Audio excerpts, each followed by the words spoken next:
Assalamu alaikum everyone. In this video, we will be going to discuss the difficult MCQs of O-Level Biology 5090. Let's start. MCQ number 1. Discs of raw potato tissue are weighed initial mass. They are then placed in a sucrose solutions of different concentrations. After 1 hour, their masses are measured again, final mass. So guys, इस experiment में कर क्या रहे हैं, जो potato tissue की discus हैं, ठीक है, उनको पहले वे किया, उनका इनिशियल मास निकाला, उसके बाद उन्हें प्लेस किया है डिफरेंट सॉल्यूशंस में. किसके सॉल्यूशंस हैं? ये सुक्रोज़ के. और हर सॉल्यूशन में सुक्रोज़ की कॉन्सेंट्रेशन अलग है. इसका मतलब वाटर पोटेंशियल हर सॉल्यूशन में अलग होगी. फिर 1 घंटे के लिए सॉल्यूशन में छोड़ दिया, 1 आवर के लिए सॉल्यूशन में छोड़ दिया. उसके बाद क्या किया है? मास मेजर किया है. तो वो जो मास मेजर किया है वो कौन सा मास है? फाइनल मास है. The graph shows how the ratio of initial mass to final mass changes with the concentration of sucrose solution. ठीक है, एक्स एक्सेस पे कॉन्सेंट्रेशन ऑफ सुक्रोज सॉल्यूशन है और वाई एक्सेस पे initial mass to final mass ratio है. जो initial mass इन्होंने पहले मेजर किया था before putting the potato in solution, वो न्यूमरेटर पे रखा और डिनोमिनेटर में क्या रखा? Final mass. जो मास पोटैटो का था after placing the potato in solution for 1 hour, तो initial mass divide by final mass निकाल लिया या initial mass to final mass ratio निकाल लिया. अब क्वेश्चन क्या है कि which concentration of sucrose solution has the same water potential as the cells in the potato discs. यानी वो बोल रहे हैं कि कौन सा ऐसा सुक्रोज सॉल्यूशन है, ठीक है, जिस सुक्रोज सॉल्यूशन की वाटर पोटेंशियल सेम है एज द पोटैटो डिस्क. इसका क्या मतलब है गाइज? बेसिकली वो ये कहना चाह रहे हैं कि कौन सा सुक्रोज सॉल्यूशन होगा कि जिसके अंदर कौन सा ऐसा सुक्रोज सॉल्यूशन होगा कि जिसकी वाटर पोटेंशियल किससे मैच करेगी? पोटैटो से. ठीक है, for example this is the potato disc. तो याद रहे कि अगर पोटैटो डिस्क और सुक्रोज सॉल्यूशन दोनों की वाटर पोटेंशियल क्या है? सेम है. जिस सुक्रोज सॉल्यूशन में प्लेस किया है, ठीक है, उस सुक्रोज सॉल्यूशन की वाटर पोटेंशियल और पोटैटो डिस्क की वाटर पोटेंशियल अगर सेम होगी तो उससे होगा क्या कि the amount of water that enters into the potato will be equal to the amount of water that exits the potato. Basically there will be no net movement of water. बात समझ में आ रही है? अगर पोटैटो डिस्क को ऐसे sucrose solution में place करें जिस सुक्रोज सॉल्यूशन की वाटर पोटेंशियल इक्वल है to the cells of the potato disc, तो क्या होता है जब वाटर पोटेंशियल्स दोनों साइड पे इक्वल होती हैं तो जितना वाटर पोटैटो डिस्क के अंदर जाएगा उतना ही वाटर पोटैटो डिस्क के बाहर आएगा. बात समझ में आ रही है? तो मास में कोई भी चेंज नहीं आएगा. यानी अगर इनिशियल मास आपने रिकॉर्ड किया 5 ग्राम, तो फाइनल मास भी क्या होगा? अगर इनिशियल मास 5 ग्राम रिकॉर्ड किया था, यानी पोटैटो डिस्क को सॉल्यूशन में डालने से पहले अगर मास 5 ग्राम था, तो फाइनल मास भी कितना आएगा? 5 ग्राम ही आएगा. क्यों? क्योंकि जितना पानी पोटैटो डिस्क के अंदर गया उतना ही पानी पोटैटो डिस्क से बाहर आ गया. तो पोटैटो डिस्क के मास में कोई भी चेंज नहीं आएगा. ठीक है, अगर पानी पोटैटो डिस्क के अंदर जा रहा होता तो फिर पोटैटो डिस्क का मास बढ़ जाता, तो final mass would be greater than initial mass.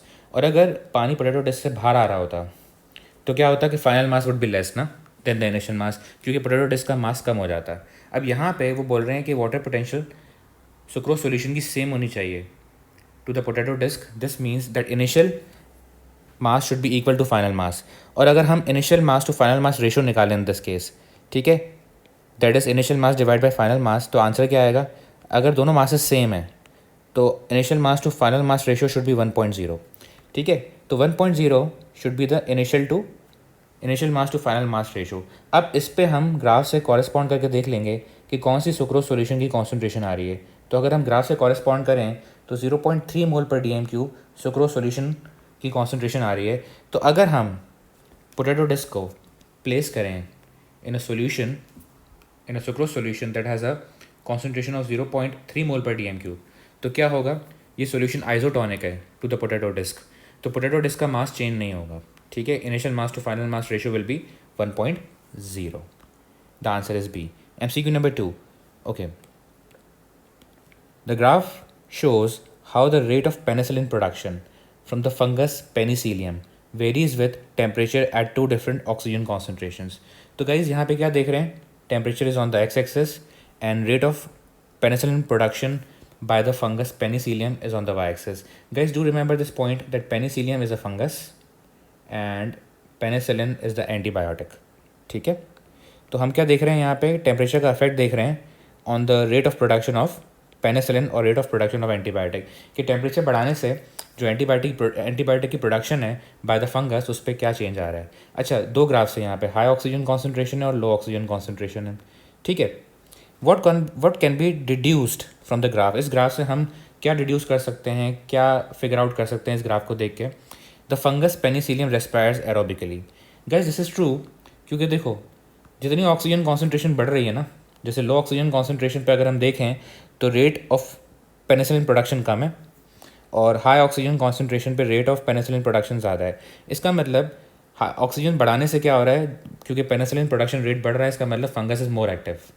That means that fungus is more energy ना, एंड वो एनर्जी कहाँ से आ रही है, रेस्पिरेशन से आ रही है। तो ऑक्सीजन बढ़ाने से अगर रेस्पिरेशन का रेट बढ़े तो इसका मतलब रेस्पिरेशन में ऑक्सीजन यूज़ हो रही है। ऐसे ही हो रहा है ना गाइस कि ऑक्सीजन बढ़ाने से हो क्या रहा है, एक्चुअली रेस्पिरेशन का रेट बढ़ रहा है। रेस्पिरेशन का रेट बढ़ने से ज़्यादा एनर्जी मिल रही है और ज़्यादा एनर्जी मिलने की वजह से जो फंगस है Penicillium, it can produce more penicillin, क्योंकि पेनिसिलिन प्रोडक्शन में एनर्जी तो चाहिए होगी। तो यहाँ पे हम देख रहे हैं कि कॉन्सेंट्रेशन जो है ऑक्सीजन की बढ़ाने से पेनिसिलिन की प्रोडक्शन बढ़ गई। इसका मतलब fungus is more energy, fungus is more active.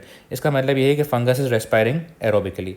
ठीक है, बात समझ में आ रही है, वो तो हमें समझ में आ गया इस ग्राफ को देख के। एंड इस ग्राफ से हम बिल्कुल डिड्यूस कर सकते हैं कि fungus is respiring aerobically. Next statement क्या है, the fungus Penicillium respires anaerobically. Guys ये पॉइंट हम ग्राफ से डिड्यूस नहीं कर सकते, क्योंकि एनारोबिक रेस्पायरेशन के लिए हमें ऑक्सीजन रिमूव करनी पड़ेगी। यानी अगर हम ऑक्सीजन रिमूव कर दें, ठीक है, यहाँ पे एक और कर्व होना चाहिए था, या एक और ग्राफ होना चाहिए था जिसमें नो ऑक्सीजन होता, और फिर उसमें हम चेक करते हैं कि पेनिसिलिन बन रही है या नहीं बन रही। तो उससे हमें आइडिया होता है कि फंगस जो है वो एनारोबिकली रेस्पायर कर रहा है या नहीं कर रहा, क्योंकि फंगस प्रोडक्शन के लिए एनर्जी चाहिए। ठीक है, अगर ऑक्सीजन की एब्सेंस में भी पेनिसिलिन बन रही होती तो फिर एनर्जी कहाँ से आ रही होती, एनारोबिक रेस्पिरेशन से आ रही होती। यहाँ पे एनारोबिक रेस्पिरेशन नहीं हो रही। ठीक है ना, मतलब हमारे पास इतना डेटा नहीं है ग्राफ में इस चीज़ को सपोर्ट करने के लिए कि फंगस जो है वो एनारोबिकली रेस्पायर कर रहा है। ठीक है, अगर हमें इस पॉइंट को सपोर्ट करना है तो इस ग्राफ में एक एडिशन होनी चाहिए, graph should be of no oxygen as well, no oxygen then low oxygen concentration and then high oxygen concentration. ठीक है, the optimum temperature the optimum temperature for the penicillin production is approximately 24 degrees Celsius. Yes guys, this is true. Optimum temperature क्या होता है जिसमें production penicillin की क्या है, maximum, वो ऑप्टिमम टेम्परेचर है। तो optimum temperature is around 24 degree Celsius. ठीक है, तो 3 सही है। We can reduce 3 from the graph, so the answer is 1 and 3, क्योंकि ये जो दो स्टेटमेंट्स हैं 1 और 3, इनको हम ग्राफ से रिड्यूस कर सकते हैं। Let's move on to MCQ number 3. The diagram shows a family tree in which hereditary night blindness occurs.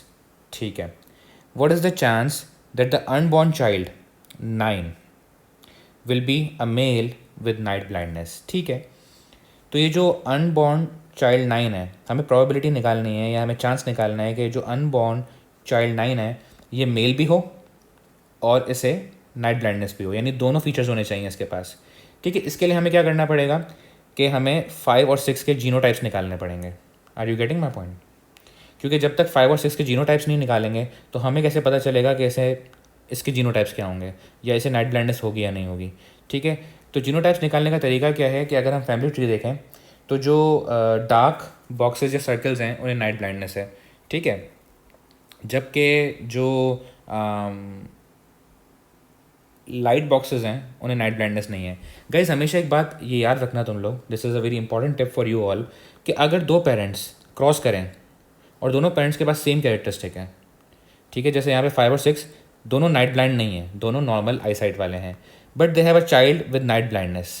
इसका मतलब क्या हो रहा है कि अगर दो पेरेंट्स हैं वो अगर क्रॉस करें और उनके चाइल्ड में बिल्कुल ही एक अलग हट के कैरेक्टरिस्टिक आ जाए, यानी दो पेरेंट्स के पास जो कैरेक्टरिस्टिक थी वो बिल्कुल डिफरेंट थी और सेम थी, यानी जो दो पेरेंट्स थे उनके पास जो कैरेक्टरिस्टिक्स थी, जैसे दोनों नाइट ब्लाइंडनेस नहीं है, दोनों के पास दोनों की नॉर्मल आई साइट है, यानी दोनों की कैरेक्टरिस्टिक, दोनों पेरेंट्स की कैरेक्टरिस्टिक सेम थी और क्या थी, normal I site.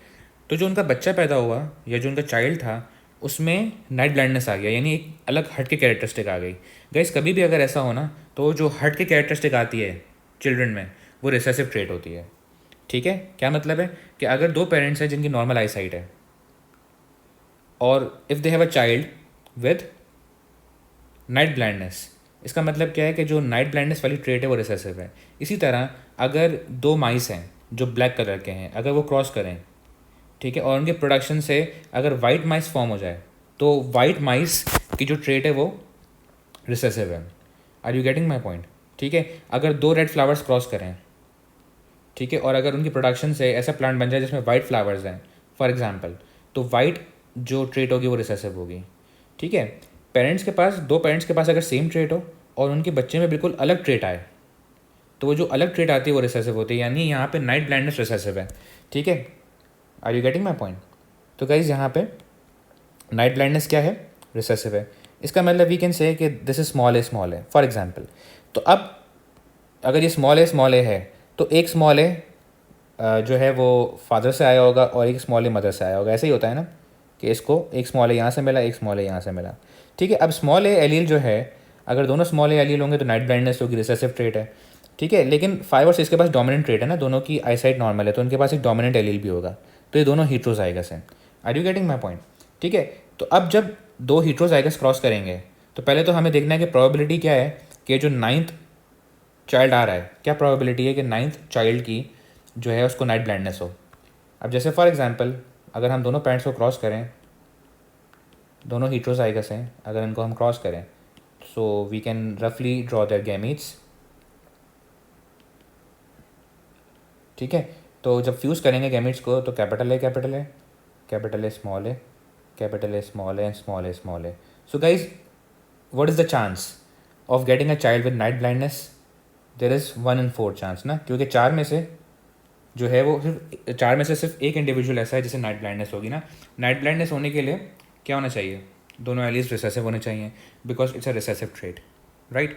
And recessive trait आने के लिए क्या होता है? दोनों एलीज रिसेसिव होने चाहिए, क्योंकि अगर डोमिनेंट एलील होगा तो वो रिसेसिव ट्रेट को एक्सप्रेस नहीं होने देगा, डोमिनेंट ट्रेट एक्सप्रेस होगी। ठीक है, ये डोमिनेंट कैरेक्टरिस्टिक एक्सप्रेस होगी। So there is 1 in 4 chance of night blindness, यानी नाइट ब्लाइंडनेस का चांस कितना है? 1 in 4 चांस है नाइट ब्लाइंडनेस का। Guys what about the chance of being male? देखो, मेल भी हो सकती है, फीमेल भी हो सकती है। तुम सबको पता है कि in humans there is half chance of being male and half chance of being female. ठीक है ना? तो अब जो अनबॉर्न चाइल्ड है, सही है, उसका क्या चांस है कि वो मेल भी हो और नाइट ब्लाइंडनेस भी हो, यानी दोनों उसके पास फीचर्स होने चाहिए, मेल भी होना चाहिए, नाइट ब्लाइंडनेस भी होना चाहिए। तो प्रॉबिलिटी में जब हमें दोनों फीचर्स चाहिए एक साथ, ठीक है, तो हम क्या करते हैं? मल्टीप्लाई करते हैं। सही है, एंड आएगा ना यहाँ पे कि मेल भी होना चाहिए एंड उसे नाइट ब्लाइंडनेस भी होनी चाहिए। प्रॉबिलिटी में रूल होता है कि अगर दोनों फीचर्स साथ चाहिए आपको, तो एंड आता है, एंड फॉर मल्टीप्लिकेशन। तो प्रोबेबिलिटी क्या है मेल होने की? हाफ प्रोबेबिलिटी है। ठीक है, हाफ प्रोबेबिलिटी मेल होने की, हाफ फीमेल होने की। तो हाफ प्रोबेबिलिटी मेल होने की है और 1/4 प्रोबेबिलिटी नाइट ब्लाइंडनेस की। तो जब हम दोनों को मल्टीप्लाई करेंगे तो प्रोबेबिलिटी क्या आएगी? Male with night blindness 1/8। इसका आंसर क्या होगा? C. Okay guys, let's move on to MCQ number 4। Which statement about diets is correct? ठीक है, डाइट के बारे में कौन सी स्टेटमेंट करेक्ट है? A diet providing all the needs of an average man aged 70 can lead to a malnutrition in an active boy aged 14. Guys, this is the true statement. सबकी जो बैलेंस डाइट है वो बिल्कुल अलग होती है। ठीक है, अब जो एक एजड मैन है, ठीक है, विद एन एज ऑफ 70, तो उसकी जो डाइट है उसमें प्रोटीन्स की ज़्यादा रिक्वायरमेंट नहीं है, कार्बोहाइड्रेट्स भी कम चाहिए, बाकी चीज़ें भी कम चाहिए, कोई बहुत ज़्यादा एक्स्ट्रॉर्डनरी डाइट नहीं होती, बिल्कुल सिंपल डाइट होगी 70 ईयर ओल्ड मैन की। लेकिन जो एक्टिव बॉय है एजड 14, वो ग्रो कर रहा है, ठीक है, भाग रहा है, बहुत सारे काम कर रहा है, रेस्ट तो नहीं कर रहा ना, लाइक एन एजड मैन।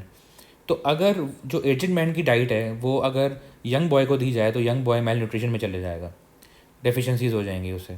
ठीक है, तो A is the perfect statement. Malnutrition can only occur if the body receives less of a nutrient than it requires. No guys, malnutrition can be undernutrition or overnutrition. यानी malnutrition तब भी हो सकता है जब deficiencies हो, ठीक है, malnutrition तब भी होता है जब excess हो, ठीक है. Obesity is also an example of malnutrition, and scurvy, that is vitamin C deficiency, is also an example of malnutrition. Protein requirements in the diet increase throughout a person's life. No guys, protein requirements हमारी कम होती हैं as we age. हमारी protein requirements कम हो जाती हैं. इसका reason ये है क्योंकि हमारी ग्रोइंग एज ख़त्म हो जाती है. ठीक है. And proteins are required for growth. Very young children require a greater total energy intake than active adults. No guys, जो एक्टिव एडल्ट्स हैं obviously they need more energy than very young children. ठीक है. तो सारी statements गलत हैं, सिर्फ statement A ठीक है. Let's move on to MCQ number 5. The diagram shows structures in a human which form and store urine. ठीक है गाइज, तो ये स्ट्रक्चर्स हैं जो कि यूरिन फॉर्म कर रहे हैं और स्टोर कर रहे हैं. Liquids pass through tubes X, Y and Z in the directions shown by the arrows. तो गाइज X क्या है? X is the renal artery which is taking the blood to the kidney. What is Y? Y is the renal vein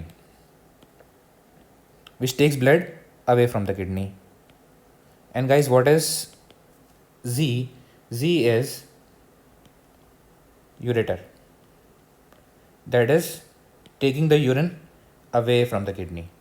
ठीक है guys, सही है. Now they say which statement about the volume of the liquid passing through Y in one day is correct. Guys if you talk about Y, तो Y की वो volume की बात कर रहे हैं, यानी volume of liquid. Volume of liquid का मतलब क्या है कि कितना पानी है वाई के अंदर. ठीक है. ओके, अब देखते हैं कि कौन सी स्टेटमेंट सही है. यानी वाई से कंपैरिजन हो रहा है बाकी सबका कि which statement about the volume of liquid through Y in one day is correct. ठीक है. यानी वाई में जितना पानी फ्लो कर रहा है, जितनी वॉल्यूम ऑफ लिक्विड फ्लो कर रही है, उसके लिए क्या करेक्ट है वो हमसे पूछ रहे हैं. Option A, it is greater than that passing through x. नहीं गाइज, एक्स में जितना पानी आ रहा होता है ना, ठीक है, होता ये है कि एक्स में जितना पानी आ रहा होता है उसमें से थोड़ा सा पानी कहाँ एक्सक्रीट हो जाता है? यूरिन में, और बाकी रिमेनिंग पानी वाई में चले जाता है. तो हमेशा याद रहे कि एक्स में जो वाटर कंटेंट है, वॉल्यूम ऑफ वाटर की बात करें, volume of H2O, so volume of H2O जो होगी वो एक्स में सबसे ज़्यादा होगी, क्योंकि एक्स से जो ब्लड किडनी में आ रहा है, किडनी क्या करती है कि उस ब्लड से थोड़ा सा पानी निकाल के, थोड़ा सा वाटर निकाल के यूरिन में डाल देती है. ठीक है. बाकी वाई में चले जाता है. तो volume of water is greater than volume of water in X is greatest, और फिर X is greater than Y and Y is greater than Z. Z में सबसे कम पानी होता है, यूरिन में सबसे कम पानी जा रहा होता है. अच्छा, एक्स और वाई की जो वॉल्यूम है ना, उसमें ज़्यादा फ़र्क नहीं है. यानी जो ब्लड किडनी में आ रहा है थ्रू एक्स, उसमें से थोड़ा सा ही पानी सिर्फ किडनी यूरिन में डाल रही है, और बाकी पानी कहाँ डाल देती है? वाई में. बाकी वाई में छोड़ देती है. तो लिखा हुआ है कि जो वाई में वॉल्यूम है वो greater than passing through X है. No, it's lesser than. It is less than passing through Z. नहीं गाइज, वाई में जो पानी है, वाई में जो लिक्विड है, वो जी से ज़्यादा है. It is much less than that passing through x. ये भी गलत है. मच लेस नहीं, it is slightly less than. बिल्कुल, वाई में जो वॉल्यूम ऑफ वाटर है या वॉल्यूम ऑफ लिक्विड है, it is slightly less than x. ठीक है. जो वाई के अंदर वॉल्यूम ऑफ लिक्विड है, it is slightly less than x. ठीक है. Not much less than x, ये गलत है. But much greater than that passing through Z. बिल्कुल सही है गाइज कि जो वाई है, वाई और एक्स में कम डिफरेंस है, लेकिन वाई और जी में बहुत ज़्यादा डिफरेंस है. वाई के अंदर जो वॉल्यूम है वो काफ़ी ज़्यादा है जी से, क्योंकि यूरिन में बहुत ही कम पानी होता है, बहुत ही कम लिक्विड वॉल्यूम होती है. इसका आंसर क्या होगा? D. D is the right statement. MCQ number 6. 6 bean seeds were soaked in cold water. ठीक है गाइज, 6 बीन सीड्स लिए, उन्हें कोल्ड वाटर में सोक कर दिया. 3 of them were boiled and cooled. अच्छा, 3 सीड्स को बॉयल कर दिया और कूल कर दिया. बॉयल करने से क्या होगा गाइज कि उन सीड्स के अंदर जो एंजाइम्स होंगे वो डीनेचर हो जाएंगे. The boiled and the non boiled seeds were chopped off and then placed on the surface of the agar jelly containing starch. अब गाइज इन्होंने क्या किया कि जो बॉइल्ड सीड्स थे, 3 बॉइल्ड थे और 3 नॉन बॉइल्ड थे, उनको चॉप ऑफ किया. ठीक है. चॉप ऑफ क्यों किया? ताकि उनकी जो एंडोस्पर्म है या उनका जो कॉटिलेडॉन है, बेसिकली एंडोस्पर्म छोड़ो, कॉटिलेडॉन की बात करते हैं. जब हम सीड्स को चॉप ऑफ कर देंगे तो उनका कॉटिलेडॉन एक्सपोज हो जाएगा. और फिर हमने क्या किया, सीड्स को जो है कहाँ रख दिया? अगर जेली पे विच कंटेन स्टार्च. अब बात सारी ये है गाइस कि जो बॉइल्ड सीड्स होंगे उनकी कॉटिलेडॉन में अमाइलेज डीनेचर हो चुका होगा, जबकि जो नॉन बॉइल्ड सीड्स होंगे, ठीक है, क्योंकि उनकी कॉटिलेडॉन एक्सपोज हो गई चॉप करने से, तो अब उनके कॉटिलेडॉन में अमाइलेज है, अमाइलेज डीनेचर नहीं हुआ हुआ, अमाइलेज बिल्कुल फंक्शनल है। तो अगर जेली में जो स्टार्च है that will be broken down by the amylase in the non boiled seeds, ठीक है। After 2 days all the seeds were removed and the jelly was tested with iodine solution, यानी 2 दिन बाद सीड्स निकाल दिए और जो अगर जेली थी इसको टेस्ट किया with iodine solution. The diagram shows the results of the experiment. Guys boiled seeds हैं और नॉन बॉइल्ड सीड्स हैं। यहाँ पे क्या देख रहे हैं कि जहाँ पे ग्रे कलर आ रहा है बेसिकली वहाँ पे एक्चुअली ब्लू ब्लैक कलर है।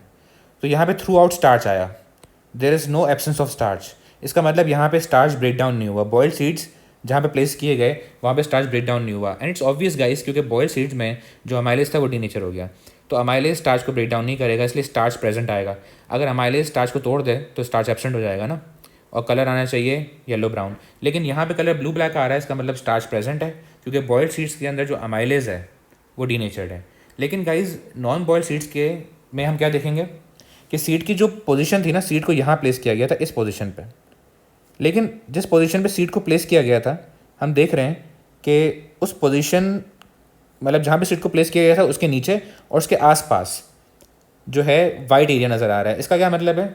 वाइट एरिया का मतलब ये है कि यहाँ पे येलो ब्राउन कलर आ रहा है, यानी स्टार्च एब्सेंट है, ठीक है। तो गाइज ये जितने भी एरियाज़ है ना इसको मैं शेड कर देता हूँ विद येलो ब्राउन।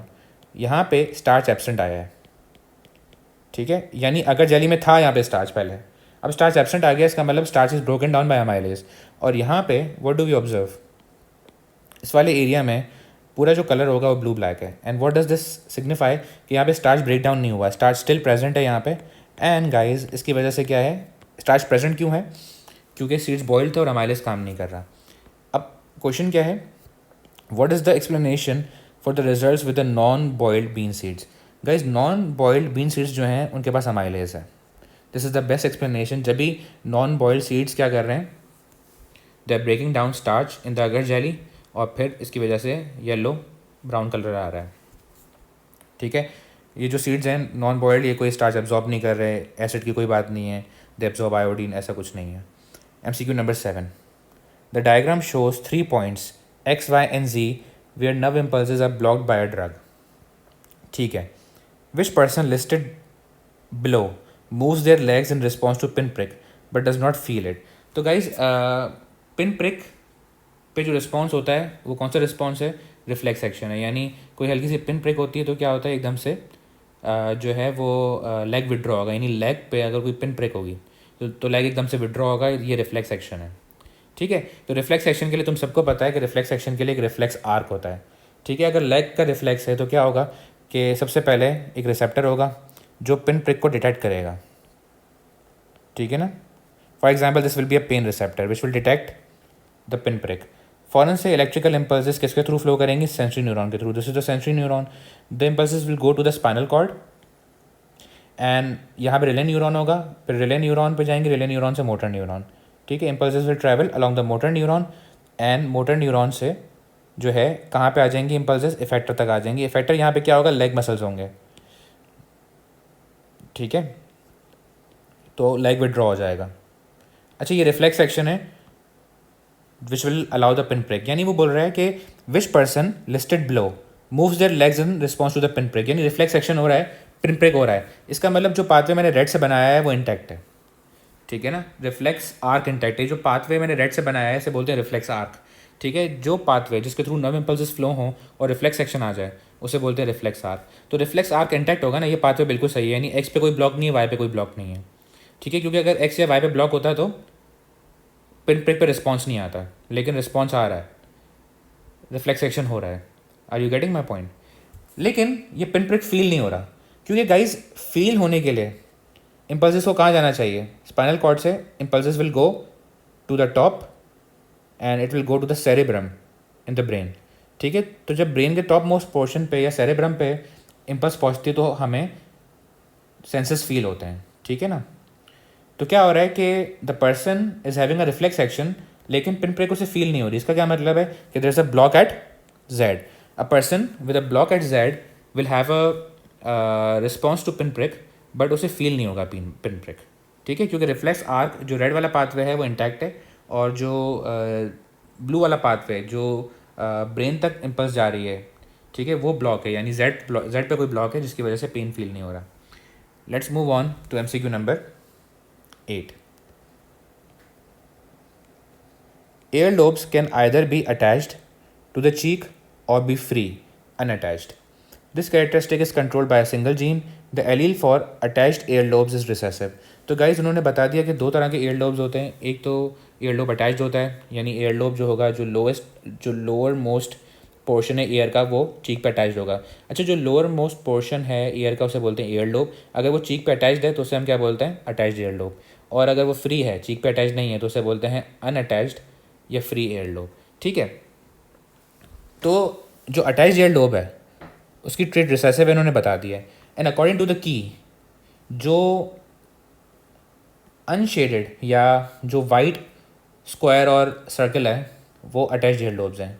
यानी जहाँ पे भी आपको स्क्वायर और सर्कल दिख रहा है जो कि वाइट है, ठीक है, उसमें आप स्मॉल ए लिख सकते हो। Why? Because they have attached ear lobes and this is a recessive trait ना। उन्होंने ऊपर बता दिया कि attached ear lobes is recessive, इसका मतलब दोनों एलीज रिसेसिव होंगे। रिसेसिव ट्रेट के लिए, रिसेसिव फिनोटाइप के लिए जो जीनोटाइप होना चाहिए वो क्या होना चाहिए कि दोनों एलील्स रिसेसिव होंगे। ओके गाइस, ठीक है, ये तो हमने सबसे पहले फिगर आउट कर लिया। अब फॉर एग्जांपल जो 6 है, it's a child of parents 1 and 2। तो क्योंकि इसके पास दोनों एलील्स स्मॉल ए हैं, तो एक स्मॉल ए पेरेंट 1 से आया होगा और एक स्मॉल ए पेरेंट 2 से आया होगा, ऐसा ही हो रहा है। लेकिन दोनों पेरेंट्स जो हैं उनके पास फ्री एयर लोब्स हैं, ठीक है, क्योंकि वो कलर्ड है ना, coloured box and coloured circle. तो फ्री एयर लोब के लिए डोमिनेंट एलील भी होनी चाहिए, क्योंकि डोमिनेंट ट्रेट है तो डोमिनेंट एलील होना चाहिए। इसका मतलब गाइज 1 और 2 हीट्रोजाइगस हैं। बेसिकली हमें ये बताना है इसमें इस MCQ में कि which two individuals must be heterozygous for ear lobe attachment. यानी हीट्रोजाइगस का मतलब ये है कि एक एलील डोमिनेंट और एक रिसेसिव होना चाहिए, यानी दोनों एलील्स जीनोटाइप में अलग होने चाहिए। इसका मतलब है हीट्रोजाइगस। ठीक है, तो हमने देख लिया कि 1 और 2 हीट्रोजाइगस हैं, लेकिन 1 और 2 हमारे ऑप्शन में नहीं है। Okay, let's have a look at 7। तो गाइज अगर हम यहाँ पे देखें तो 7 and 6 when they are having a child, तो children are having small a. इसका मतलब ये है कि एक स्मॉल ए 6 से आया होगा और एक स्मॉल ए जो आया है वो 7 वाले पेरेंट से आया है। ठीक है, लेकिन 7 वाला जो पेरेंट है, 7 वाली पेरेंट फीमेल है, ठीक है, वो जो पेरेंट है, क्योंकि उसके पास फ्री एयर लोब्स हैं तो उसके पास डोमिनेंट एलील भी होना चाहिए, क्योंकि free air lobes dominant trait है। ठीक है, इसका मतलब 7 भी हीट्रोजाइगस है। तो गाइज 1 and 7 क्या हो गए? हीट्रोजाइगस हो गए। ठीक है जी, let's move on to MCQ number 9. Coastal marine regions are environment with a rich plant and animal diversity. क्या बोल रहे हैं कि जो कोस्टल मरीन रीजन्स हैं, ठीक है, वो ऐसी इन्वायरमेंट्स हैं जहाँ पे बहुत सारे प्लांट्स हैं और एनिमल्स हैं और बहुत ज़्यादा वेराइटी है। There is a very high और rich plant and animal diversity, which process would reduce the biodiversity of these environments. Guys, what is meant by biodiversity? Biodiversity is the variation in the life forms. कि जो life forms हैं एक ecosystem में, उनमें कितनी variation है। ठीक है, अच्छा, ये वेरिएशन जब हम बायोडाइवर्सिटी की बात करते हैं तो हम एग्जैक्टली किस वेरिएशन की बात कर रहे हैं? जैसे variation in life forms is not fully clear. अब इसमें बायोडाइवर्सिटी की जब हम बात करते हैं ना, तो हम बायोडाइवर्सिटी के 3 लेवल्स पे बात करते हैं। एक लेवल कौन सा है? हैबिटेट डाइवर्सिटी, कि अगर किसी इकोसिस्टम में बहुत सारे डिफरेंट हैबिटेट्स हैं तो हम कहते हैं कि बायोडाइवर्सिटी बहुत ज़्यादा है, क्योंकि बहुत सारे हैबिटेट्स हैं, अलग अलग वाइड रेंज ऑफ हैबिटेट्स हैं। ठीक है ना, क्योंकि habitats are found by living organisms mostly. फिर हम देखते हैं कि किसी जो है इकोसिस्टम के अंदर अगर बहुत सारी डिफरेंट स्पीशीज़ हैं, अगर अलग अलग तरह की स्पीशीज़ मिल रही हैं आपको एक इकोसिस्टम के अंदर, यानी बहुत सारी अलग अलग स्पीशीज़ हैं, तो हम बोलते हैं कि बायोडाइवर्सिटी बहुत हाई है। और फिर अगर एक ही स्पीशीज़ के अंदर आपको बहुत ज़्यादा वेरिएशन मिल रही है, ठीक है, जैसे अगर रैबिट्स हैं तो आपको वाइट रैबिट्स भी मिल रहे हैं, ब्राउन भी मिल रहे हैं रैबिट्स, ब्लैक रैबिट्स भी मिल रहे हैं, ठीक है, और ग्रे और ब्लैक मिल रहे हैं, ग्रे एंड वाइट मिल रहे हैं।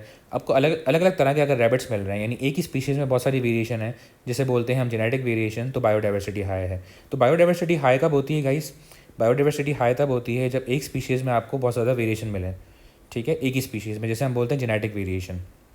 ठीक है, अच्छा, और कब हाई होती है बायोडाइवर्सिटी? जब स्पीशीज़, अलग तरह की स्पीशीज़ आपको मिलें और जब अलग तरह के आपको हैबिटेट्स मिले हैं, तब बायोडाइवर्सिटी हाई होती है। वो बोल रहे हैं कि कौन से प्रोसेसेस हैं, जैसे कोस्टल मरीन रीजन्स की बात की है इन्होंने, ठीक है, जहाँ पे बहुत सारे प्लांट्स हैं और बहुत सारे एनिमल्स हैं, यानी rich plant and animal diversity है। तो वो बोल रहे हैं कि कौन सा ऐसा प्रोसेस है जो कि बायोडाइवर्सिटी को कम कर देगा। यानी बायोडाइवर्सिटी को कम करने का मतलब क्या है कि इंडिविजुअल्स, गाइस हमेशा याद रहे कि जब when the individuals are being killed, जब प्लांट्स की डेथ हो रही है, जब प्लांट्स लॉस हो रहे हैं, एनिमल्स लॉस हो रहे हैं, उस वजह से बायोडाइवर्सिटी कम होगी। ठीक है। Banning fishing during the breeding season, guys इससे क्या होता है, इससे बायोडाइवर्सिटी इंक्रीज होती है। बात समझ में आ रही है? इससे क्या होगा, बायोडाइवर्सिटी इंक्रीजेस, इससे तो बायोडाइवर्सिटी बढ़ेगी। क्योंकि अगर आप फिशिंग को बैन कर दो ड्यूरिंग ब्रीडिंग सीजन, तो इससे क्या होगा कि ज़्यादा ब्रीडिंग होगी, फ़िश की पॉपुलेशन बढ़ेगी। फ़िश की पॉपुलेशन बढ़ेगी तो अमंग फिशेस क्या होंगी, बहुत ज़्यादा वेरिएशन होगी और अलग तरह की फ़िशेस मिलेंगी आपको। ठीक है ना? तो इससे तो बायोडाइवर्सिटी बढ़ेगी अगर ब्रीडिंग सीजन के वक्त पे जो है वो फ़िशिंग बैन हो गई। Increasing the mash size for any fishing nets used, guys इससे भी बायोडाइवर्सिटी बढ़ती है। क्यों? क्योंकि अगर हम मैश साइज़ बढ़ा दें तो क्या होगा, स्मॉल फिशेस जो है ना वो मैश में नहीं आएंगी, सिर्फ लार्ज फिशेस आएंगी। और तुम सबको पता है कि स्मॉल फिशेस ज़्यादा होती हैं, तो क्या होता है कि स्मॉल फिशेस को अगर हम कैप्चर नहीं करें और लार्ज फिशेस को हम कैप्चर करें, तो इससे क्या होगा कि बायोडाइवर्सिटी बढ़ेगी इससे, क्योंकि small fishes will survive and there will be more fishes in the marine region. ठीक है। Stopping the release of raw sewage into the sea, guys तुम सबको पता है कि अगर हम रॉ सीवेज डंप करते हैं सी के अंदर, तो इससे क्या होता है, उस सीवेज पे बैक्टीरिया क्या करते हैं, डिकम्पोज करते हैं उस सीवेज को। और बैक्टीरिया जब डिकम्पोज करते हैं सीवेज को, जाहिर सी बात है सीवेज में नाइट्रोजन है, यूरिया है, नाइट्रोजन कंपाउंड्स हैं। ठीक है ना? ऑर्गेनिक नाइट्रोजन कंपाउंड्स होते हैं सीवेज के अंदर। Sewage is the waste from the house and the industries, तो उसमें यूरिया होता है। ठीक है, which is found in the urine actually. तो उस यूरिया पे बैक्टीरिया डिकम्पोज करते हैं, और जब बैक्टीरिया डिकम्पोज करते हैं तो बैक्टीरिया यूज़ अप ऑक्सीजन। तो क्या होता है कि ऑक्सीजन कंटेंट अगर सी का कम होगा, जब हम सीवेज डंप करेंगे, रॉ सीवेज डंप करेंगे अगर हम सी के अंदर, ठीक है, तो उससे जो है सी का ऑक्सीजन लेवल कम हो जाएगा because of the decomposition by bacteria and fungi. तो इससे क्या होगा गाइस कि अगर ऑक्सीजन कंटेंट कम हो जाएगा तो एक्वाटिक एनिमल्स, मतलब जो एनिमल्स हैं और प्लांट्स हैं, उन वो अफेक्टेड हो जाएंगे। लेकिन यहाँ पे they are stopping the release ना, तो इससे क्या होगा कि अगर हम सीवेज डंप नहीं करेंगे सी के अंदर तो डिकम्पोजिशन नहीं होगी सीवेज की।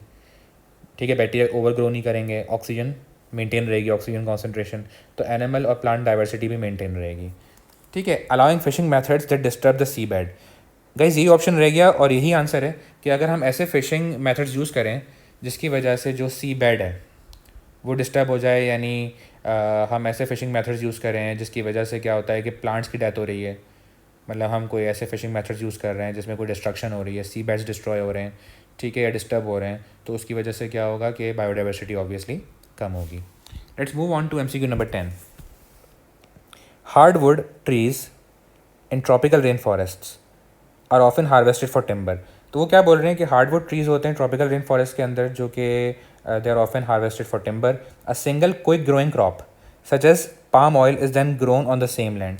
यानी क्या किया है कि हार्डवुड ट्रीज़ को हटा दिया और उससे टिम्बर ऑब्टेन किया और उसी जगह पे एक क्विक ग्रोइंग क्रॉप जो कि पाम ऑयल है उसे ग्रो कर दिया।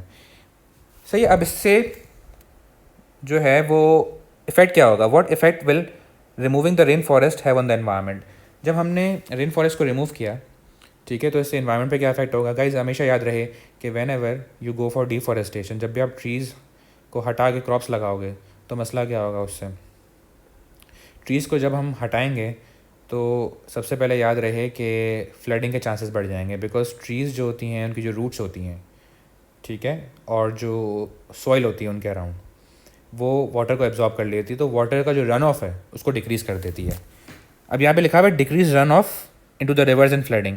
गाइस ये गलत है, क्योंकि ट्रीज़ को जब हम कट कर देंगे तो क्या होगा कि क्रॉप्स जो हैं वो क्या हैं, वो वाटर को रोक नहीं सकेंगे। ट्रीज़ रोकते हैं, ट्रीज़ की जो रूट्स होती हैं और सॉइल ट्रीज़ के अराउंड, तो वो वाटर को रोकती है। अगर ट्रीज़ होते तो डिक्रीज रन ऑफ होता into the rivers and flooding कम होती, क्योंकि ट्रीज़ हमने काट दिए हैं तो अब ज़्यादा पानी फ्लो करेगा, कम पानी फ्लो होगा, ज़्यादा पानी फ्लो करेगा रिवर्स में और फ्लडिंग के चांसेस बढ़ जाएंगे। ठीक है। अब याद रहिए कि जब हम ट्रीज़ को कट करते हैं, डिफॉरेस्टेशन करते हैं, तो उससे सॉइल इरोजन होती है, और जब सॉइल इरोजन होती है तो सॉइल इनफर्टाइल हो जाती है, यानी सॉइल के न्यूट्रिएंट्स लूज़ हो जाते हैं। जब भी सॉइल इरोड करेगी ना, ट्रीज़ क्या करते हैं कि सॉइल को होल्ड करके रखते हैं, रूट्स जकड़ के रखती हैं सॉइल को ना। तो अगर ट्रीज़ हम कट करेंगे सॉइल इरोजन होगी, जिसकी वजह से क्या होगा कि जो सॉइल में न्यूट्रिएंट्स हैं वो भी लॉस हो जाएंगे। तो क्या लिखा हुआ है, improve soil structure and soil nutrients. Improve नहीं होगा गाइस, ट्रीज़ को काटने से सॉइल की क्वालिटी ख़राब हो जाएगी, सॉइल में न्यूट्रिएंट्स कम हो जाएंगे, सॉइल इरोड हो जाएगी। ठीक है। Reduced soil erosion by wind and rain. Guys soil erosion बढ़ जाएगी ट्रीज़ को कट करने से। Reduced biodiversity of the area, ये एक ट्रू इफेक्ट है। बाकी जो इफेक्ट्स लिखे हुए हैं ना वो सब अपोजिट हैं। ठीक है। ट्रीज़ को कट करने से दे will be increase run of water into the rivers and they will B flooding. ठीक है। सॉइल स्ट्रक्चर ख़राब हो जाएगा, इंप्रूव नहीं होगा, सॉइल इरोजन बढ़ जाएगी। हाँ, जो इफेक्ट ट्रू है डिफॉरेस्टेशन का वो है reduce biodiversity of the area. Guys इसका ये रीज़न है, अब जैसे स्टूडेंट्स इसमें बोलते हैं कि ट्रीज़ काट के इन्होंने क्रॉप लगा दिया तो बायोडाइवर्सिटी कैसे कम हुई, क्योंकि ट्रीज़ की जगह एक दूसरा प्लांट लगा दिया, तो वेरिएशन तो अभी भी है। लेकिन गाइस याद रहे कि trees are habited for many organisms. Trees को कट करने से क्या होता है कि बहुत सारी एनिमल स्पीशीज़ डिस्टर्ब हो जाती हैं और जो है दे आर लॉस्ट। सही है। क्रॉप्स में obviously crops can not be the habitat for many species, सही है ना, but trees are habitats for many species. तो जब आप ट्रीज़ कट करते हो ना तो काफ़ी स्पीशीज़ का हैबिटेट लॉस हो जाता है, जिसकी वजह से they migrate and during migration they die, जिसकी वजह से बायोडाइवर्सिटी जो है एरिया की कम हो जाएगी। सही है। और कम स्पीशीज़ मिलेंगी आपको उस एरिया में। जब रेन फॉरेस्ट था तब आपको ज़्यादा स्पीशीज़ मिलती थी। ठीक है। इसका आंसर होगा D. Let's move on to MCQ number 11। The graph shows the factors affecting the rate of photosynthesis. At which points on the graphs could the rate of photosynthesis be limited by light intensity? तो guys हमेशा याद रहे कि हमें कैसे पता चलेगा कि कोई फैक्टर लिमिटिंग है। हमेशा याद रहे कि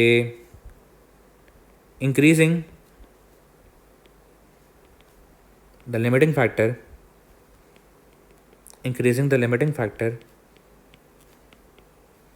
will increase the rate of photosynthesis. Increasing the limiting factor will increase the rate of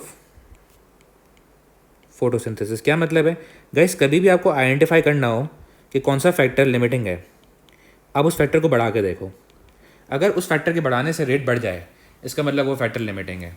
limiting factor को पहचानने का ये तरीका होता है कि जब भी आप लिमिटिंग फैक्टर को बढ़ाते हो रेट हमेशा बढ़ता है। यानी अगर आपको देखना है कि कोई फैक्टर लिमिटिंग है या नहीं है तो उस फैक्टर को बढ़ा के देखो। अगर उस फैक्टर के बढ़ाने से रेट बढ़ रहा है तो वो फैक्टर लिमिटिंग है, लेकिन अगर उस फैक्टर के बढ़ाने से रेट नहीं बढ़ रहा तो वो फैक्टर लिमिटिंग नहीं है। Let's have a look at graph 1। हमें बताना है कि कौन से पॉइंट्स पे लाइट इंटेंसिटी लिमिटिंग फैक्टर है। यानी यहाँ पे लिखा हुआ है कि at which points on the graph could rate of photosynthesis be limited by light intensity. ठीक है। ओके, पहला वाला ग्राफ देखते हैं। तो गाइज अगर हम पॉइंट 1 पे देखें, यू नो कि X axis as we move along the X axis, ये एक्स एक्सिस है, तो as we move along the X axis light intensity बढ़ रही है। तो पॉइंट 1 पे क्या हो रहा है कि लाइट इंटेंसिटी बढ़ाने से रेट ऑफ फोटोसिंथेसिस भी बढ़ रहा है ना, यस और नो। जब हम लाइट इंटेंसिटी बढ़ा रहे हैं तो पॉइंट 1 पे हम ये देख रहे हैं कि रेट ऑफ फोटोसिंथेसिस भी बढ़ रहा है। This means that at point 1 light intensity is limiting. ठीक है, क्योंकि लाइट इंटेंसिटी बढ़ाने से रेट बढ़ रहा है। But if you look at point 2, तो as you are increasing the light intensity, as you are moving along X axis, light intensity बढ़ रही है, लेकिन पॉइंट 2 पे रेट ऑफ फोटोसिंथेसिस नहीं बढ़ रहा। इसका मतलब पॉइंट 2 पे light intensity is not a limiting factor. Are you getting my point? Because point 2 पे लाइट इंटेंसिटी बढ़ाने से रेट नहीं बढ़ रहा ना, तो किसी फैक्टर को बढ़ाने से अगर रेट ना बढ़े तो वो फैक्टर लिमिटिंग नहीं होता। लेकिन अगर किसी फैक्टर को बढ़ाएं और रेट भी बढ़े तो वो फैक्टर लिमिटिंग होता है। यानी पॉइंट 1 पे तो लाइट इंटेंसिटी लिमिटिंग फैक्टर है। Let's look at point 3 and 4। Guys अगर हम 3 पे देखें तो यहाँ पे as we go along X axis carbon dioxide concentration बढ़ती जा रही है। तो पॉइंट 3 पे कार्बन डाइऑक्साइड कॉन्सेंट्रेशन बढ़ाने से रेट बढ़ रहा है। इसका मतलब पॉइंट 3 पे कौन सा फैक्टर लिमिटिंग है? CO2 concentration is limiting. इसका मतलब लाइट इंटेंसिटी लिमिटिंग नहीं हो सकती यहाँ पे, क्योंकि गाइज हमेशा एट अ टाइम एक ही फैक्टर लिमिटिंग हो सकता है। सही है, तो CO2 कॉन्सेंट्रेशन यहाँ पे लिमिटिंग है। Guys if you talk about 4, तो 4 पे क्या है कि as we are increasing carbon dioxide concentration and as we are moving along X axis, तो 4 पे रेट नहीं बढ़ रहा। इसका मतलब 4 पे CO2 concentration is not limiting. अगर CO2 कॉन्सेंट्रेशन लिमिटिंग नहीं है, इसका मतलब क्या है कि गाइज लाइट इंटेंसिटी लिमिटिंग हो सकती है ना। CO2 concentration is not limiting, इसका मतलब यहाँ पे लाइट इंटेंसिटी कुड भी लिमिटिंग हो सकती है ना यहाँ पे, तो 0.4 पे लाइट इंटेंसिटी लिमिटिंग हो सकती है, क्योंकि यहाँ पे लिखा हुआ है कुड, हो सकती है ना। Okay, if you talk about 0.5, तो गाइज अगर आप देखो यहाँ पे हम टेम्परेचर बढ़ा रहे हैं तो रेट बढ़ रहा है ना, तो 0.5 पे तो रेट मैक्सिमम है, यानी 0.5 पे there is optimum temperature. Optimum temperature का मतलब क्या है कि गाइज, ऑप्टिमम टेम्परेचर का मतलब ये होता है कि जितना टेम्परेचर रिक्वायर्ड है उतना है, यानी टेम्परेचर लिमिटिंग नहीं है यहाँ पे, टेम्परेचर इज़ नॉट लिमिटिंग क्योंकि ऑप्टिमम टेम्परेचर है। दिस मीन्स कि यहाँ पे अगर टेम्परेचर लिमिटिंग नहीं है तो light intensity could be limiting. बात समझ में आई guys? At 5 light intensity could be limiting.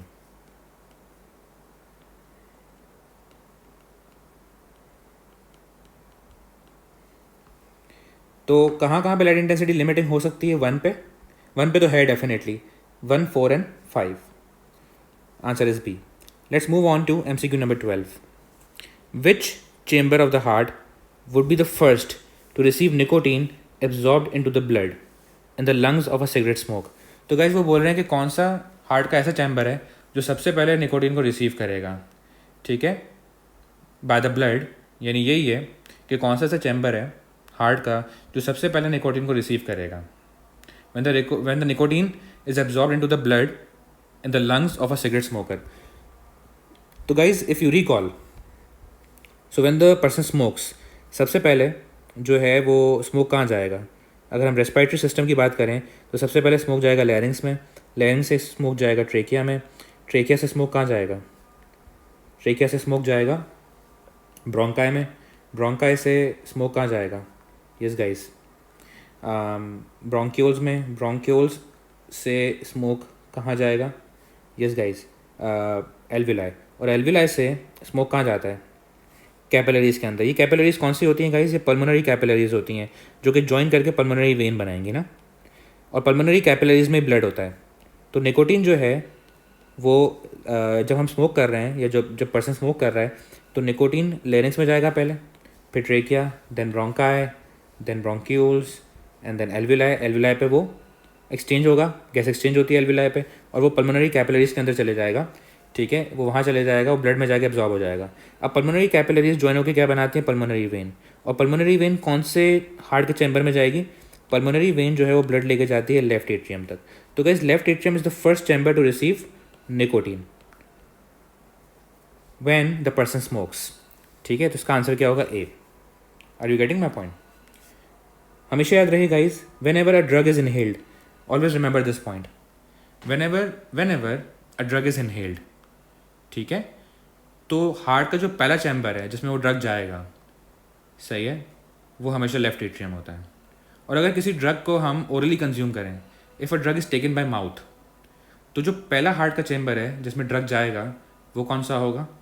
Right atrium. Right atrium कब होता है? कि जब ड्रग को ओरली कंज्यूम करें। जैसे गाइस अगर किसी ड्रग को ओरली कंज्यूम करेंगे, for example if a drug is consumed orally, if a drug is consumed orally for example bye mouth, तो सबसे पहले ड्रग माउथ में जाएगी, माउथ से कहाँ जाएगी? इसोफेगस, इसोफेगस से ड्रग कहाँ जाएगी? यस गाइस, स्टमक, स्टमक से ड्रग कहाँ जाएगी? ड्यूडेनम, ड्यूडेनम से ड्रग कहाँ जाएगी? इलियम, और इलियम से ड्रग कहाँ जाएगी? इलियम में ड्रग एब्जॉर्ब हो जाती है, तो गाइस इलियम से ड्रग ब्लड में जाती है, और ये ब्लड किस में ट्रैवल कर रहा होता है? Hepatic portal vein. And guys hepatic portal vein से ये ड्रग कहाँ जाएगी? Hepatic portal vein will carry this drug to the liver, और लिवर से कहाँ जाएगी ड्रग? लिवर से ड्रग जाएगी हेपेटिक वेन में, ठीक है, because hepatic vein takes the blood away from the liver. और हेपेटिक वेन से ड्रग कहाँ जाएगी? Yes guys, it will go to the inferior vena cava, और इन्फीरियर वीना कावा से ब्लड जो है ब्लड कहाँ जाता है, या ड्रग कहाँ जाएगी इन्फीरियर वीना कावा से? इन्फीरियर वीना कावा से जो ब्लड होगा वो जाता है राइट एट्रियम के अंदर, यानी ड्रग राइट एट्रियम में जाएगी। तो गाइस याद रहे कि जो फर्स्ट हार्ट का चैम्बर है जो ड्रग को रिसीव करेगा when drug is taken by mouth, वो होगा राइट एट्रियम। तो always remember this point, if drug is consumed orally और by mouth, the first chamber that receive the drug Whenever drug is consumed by mouth or orally, the first chamber that receives the drug is the right atrium. But when the drug is inhaled, so the first chamber that receives the drug is the left atrium. तो guys ये दो बातें high yield हैं, इनको ज़रूर याद रखना. Let's move on to MCQ number 13. The diagram shows the pressure in the left side of the heart. ठीक है, the diagram shows the pressure in the left side of the heart during one heartbeat. Which valves are open and which are closed at the time marked X. तो guys for this we have a mnemonic. इसके लिए हमेशा हमारे पास एक mnemonic होता है. ये pressure changes हैं हार्ट के लेफ्ट साइड पे. हार्ट के लेफ्ट साइड पे लेफ्ट वेंट्रिकल है, आयोटा है और लेफ्ट एट्रियम है. तो इसमें प्रेशर चेंजेस आ रहे होते हैं. इसके लिए we have a mnemonic. And mnemonic कहाँ अप्लाई होता है? इंटरसेक्शन पॉइंट्स पे. तो गाइज ये जो इंटरसेक्शन पॉइंट्स होते हैं ये बहुत ज़्यादा इंपॉर्टेंट हैं. तो ये जो इंटरसेक्शन पॉइंट है जहाँ पे बेसिकली हार्ट बीट शुरू होती है. अच्छा, आपको कैसे पता चलता है हार्ट बीट कहाँ शुरू हो रही है? जहाँ पे आपको लेफ्ट एट्रियम का प्रेशर बढ़ता हुआ नजर आया ना, ये लेफ्ट एट्रियम का प्रेशर है डॉटेड. तो अगर हम देखें तो ये लेफ्ट एट्रियम का प्रेशर बढ़ता हुआ जहाँ पे आपको नज़र आ रहा है, ठीक है, जहाँ पे ये एक बम बना रहा है लेफ्ट एट्रियम का प्रेशर, वहाँ पे हार्ट बीट शुरू होती है. तो हार्ट बीट शुरू होते ही जो पहला इंटरसेक्शन पॉइंट है उसको लेबल कर दिया करो ए. दूसरा इंटरसेक्शन पॉइंट जो है उसको लेबल कर दिया करो बी. तीसरा इंटरसेक्शन पॉइंट उसको लेबल कर दिया करो C. And fourth intersection point is D. Guys ये इंटरसेक्शन पॉइंट्स होते क्या हैं? ये इंटरसेक्शन पॉइंट्स ऐसे पॉइंट्स होते हैं जहाँ पे वेल्व या तो खुल रही होती है, ठीक है, either the valve is opening और द वेल्व इज क्लोजिंग, या तो वेल्व बंद हो रही होती है, ठीक है. तो इसके लिए क्या है, इन चारों पॉइंट्स के लिए वी हैव अ निमोनिक. जैसे ए बी सी डी है, इसके लिए हमारे पास निमोनिक है बाब कोको, ठीक है, बाब एंड देन कोको.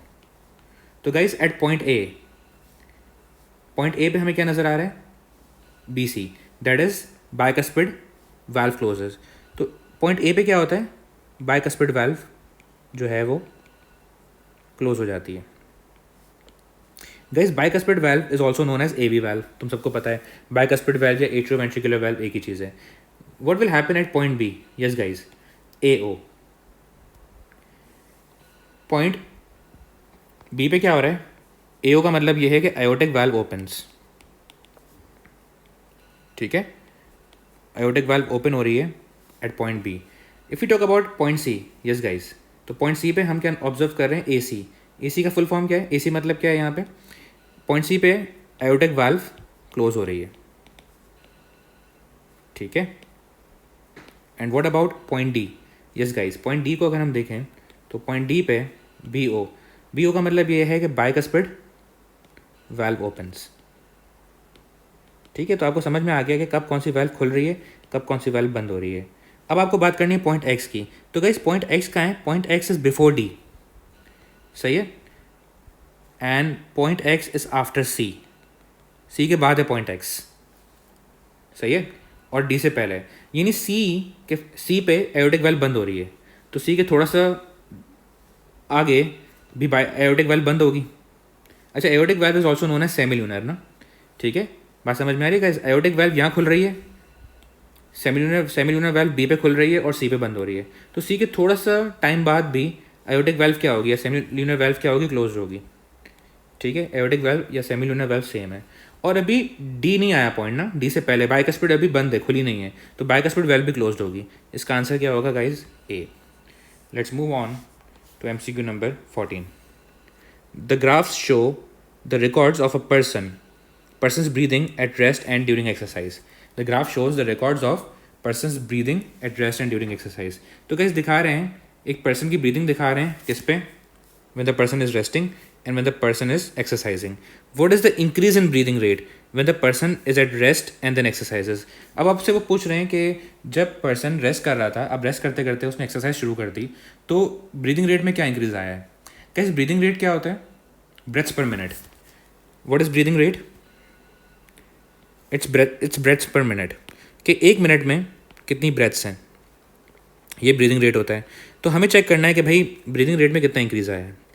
तो वो कैसे चेक करेंगे? यहाँ पे देखो 1 मिनट का मतलब क्या होता है? 60 seconds. So guys we can count the number of breaths in 60 seconds. अब हमें कैसे पता चलेगा कि ब्रेथ कौन सी है? इट्स वेरी सिंपल गाइज, कि लंग वॉल्यूम में अगर इंक्रीज़ आ रहा है तो this is inhalation, and then lung volume में अगर डिक्रीज़ आ रहा है तो ये एक्सहेलेशन है. तो गाइज एक वेव जो है वो काइंड ऑफ क्या है? एक ब्रेथ है. So let's count the number of breaths, ठीक है. 1 ब्रेथ, 2, 3, 4, 5, 6, 7, 8, 9, 10, 11, 12. तो guys there are 12 breaths in 60 seconds. इसका मतलब क्या है कि यहाँ पे जो ब्रीदिंग रेट है वो 12 ब्रेथ्स पर मिनट है, कि एक मिनट में कितनी ब्रेथ्स ले रहा है पर्सन एट रेस्ट. 12 ब्रेथ्स पर मिनट यहाँ पे रेट है, ब्रीदिंग रेट. यहाँ पे चेक कर लेते हैं कि 60 सेकेंड्स में कितनी ब्रेथ्स हैं. तो गाइज यहाँ पे देखिए 1 ब्रेथ, 2 ब्रेथ, 3, 4, 5, 6, 7, 8, 9, 10, 11, 12, 13, 14, 15, 16, 17, 18, 19, 20, 21 ब्रेथ्स हैं गाइस. तो इसका मतलब ब्रीदिंग रेट कितना है यहाँ पे 21 ब्रेथ्स इन 60 सेकेंड्स, यानी 21 ब्रेथ्स पर मिनट. ठीक है जी, सही है. तो ब्रीदिंग रेट में चेंज कितना आया है? If we subtract 21 minus 12, so answer is 9. तो जो इंक्रीज़ आया है वो 9 ब्रेथ्स पर मिनट का है. The answer is A. Let's move on to MCQ number 15. The diagram shows the mass of the DNA in cells which are dividing. Which row describes this type of cell division. तो guys अगर हम notice करें तो initially मास कितना है 8 है, और उसके बाद मास जो है वो डबल हो गया. फिर क्या हुआ, मास वापस से अपनी ओरिजिनल वैल्यू पे आ गया. यानी before division mass of DNA was 8 and after division mass of DNA is still 8. Are you getting my point? तो अगर मास ऑफ DNA में चेंज नहीं आ रहा, इसका मतलब क्रोमोसोम्स के नंबर में चेंज नहीं आ रहा. सो ये डिवीजन कौन सी है? माइटोसिस. ठीक है. और माइटोसिस किस रिप्रोडक्शन में इन्वॉल्व है? एसेक्सुअल रिप्रोडक्शन में इन्वॉल्व होती है, आप सबको पता है. एंड एसेक्सुअल रिप्रोडक्शन से जो ऑफस्प्रिंग होते हैं वो कैसे होते हैं? जेनेटिकली आइडेंटिकल ऑफस्प्रिंग होते हैं. तो आंसर क्या आएगा? C. Let's move on to MCQ number 16. Which statement is always true for dominant alleles? They can not undergo mutation. Guys कोई भी एलील हो, डोमिनेंट एलील या रिसेसिव एलील, म्यूटेशन सबकी हो सकती है. कोई भी एलील हो, इट कैन अंडरगो म्यूटेशन. ठीक है. Mutation is the change in the structure of gene और allele. They give a greater chance of survival than the recessive alleles. No guys, ये ट्रू नहीं है. मतलब this is not always true.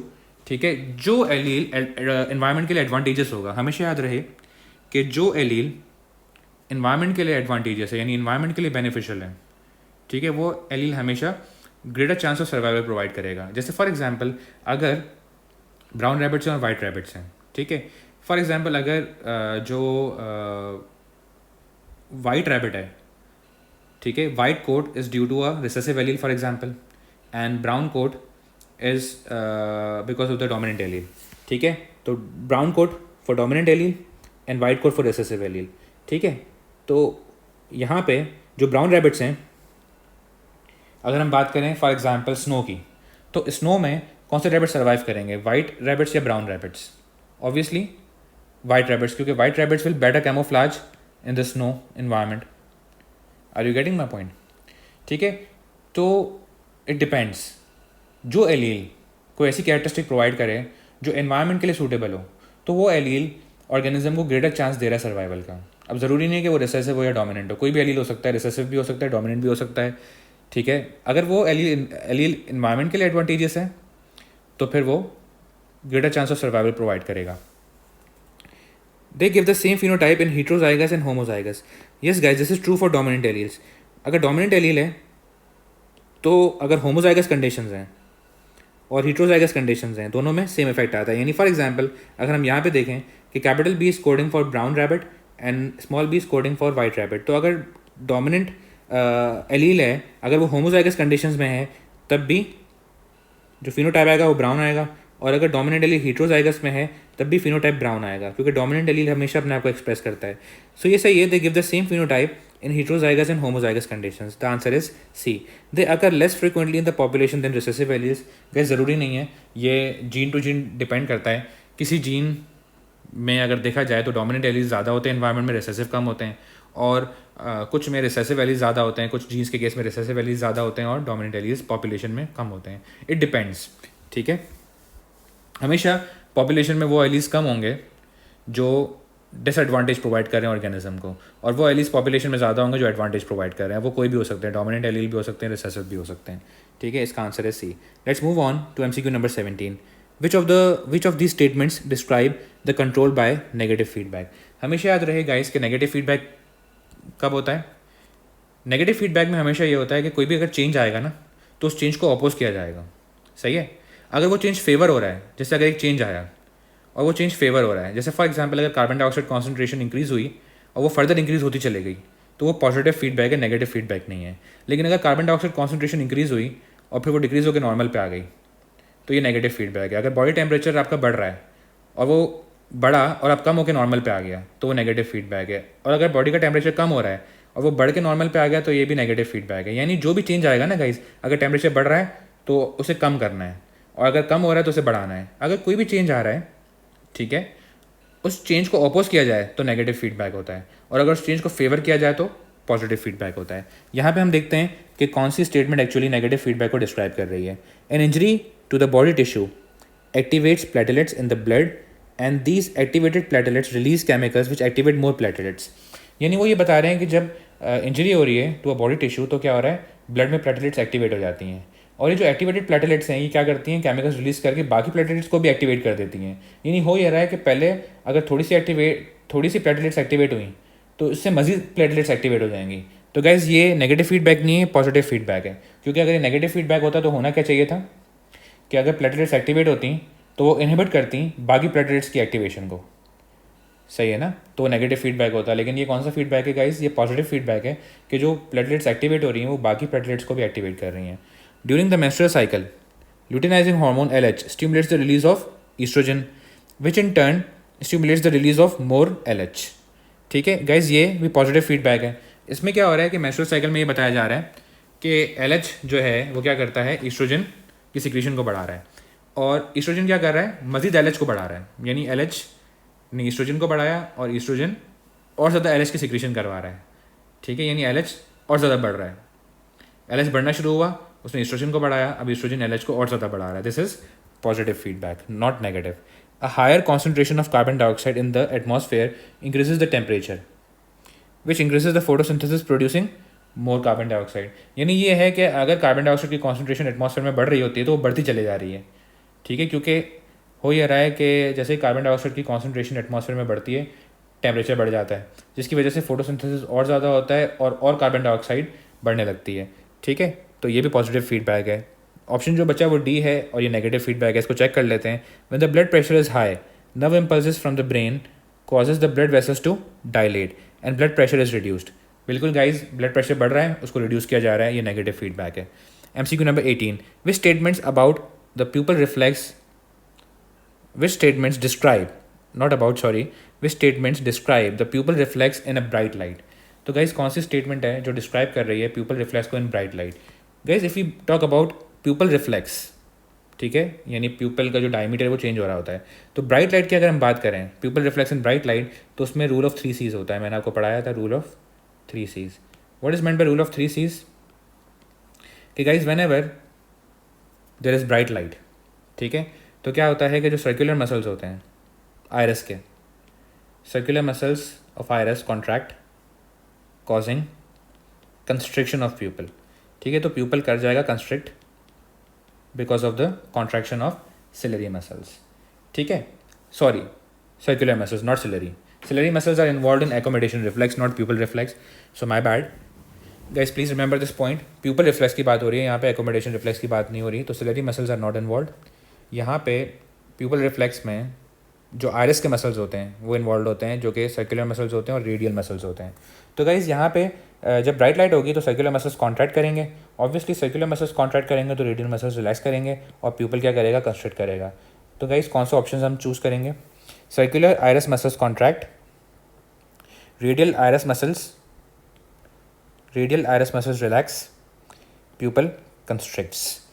तो क्या answer होगा इसका गाइस, सी होगा 3, 7 and 10। What describes the features of natural selection? Natural selection causes mutations to happen. Guys, let me tell you the flow chart. Sequence में आपको बता रहा हूँ कि नेचुरल सिलेक्शन होती कैसे है। गाइस सबसे पहले म्यूटेशन होगी। म्यूटेशन एक रैंडम इवेंट है, ठीक है।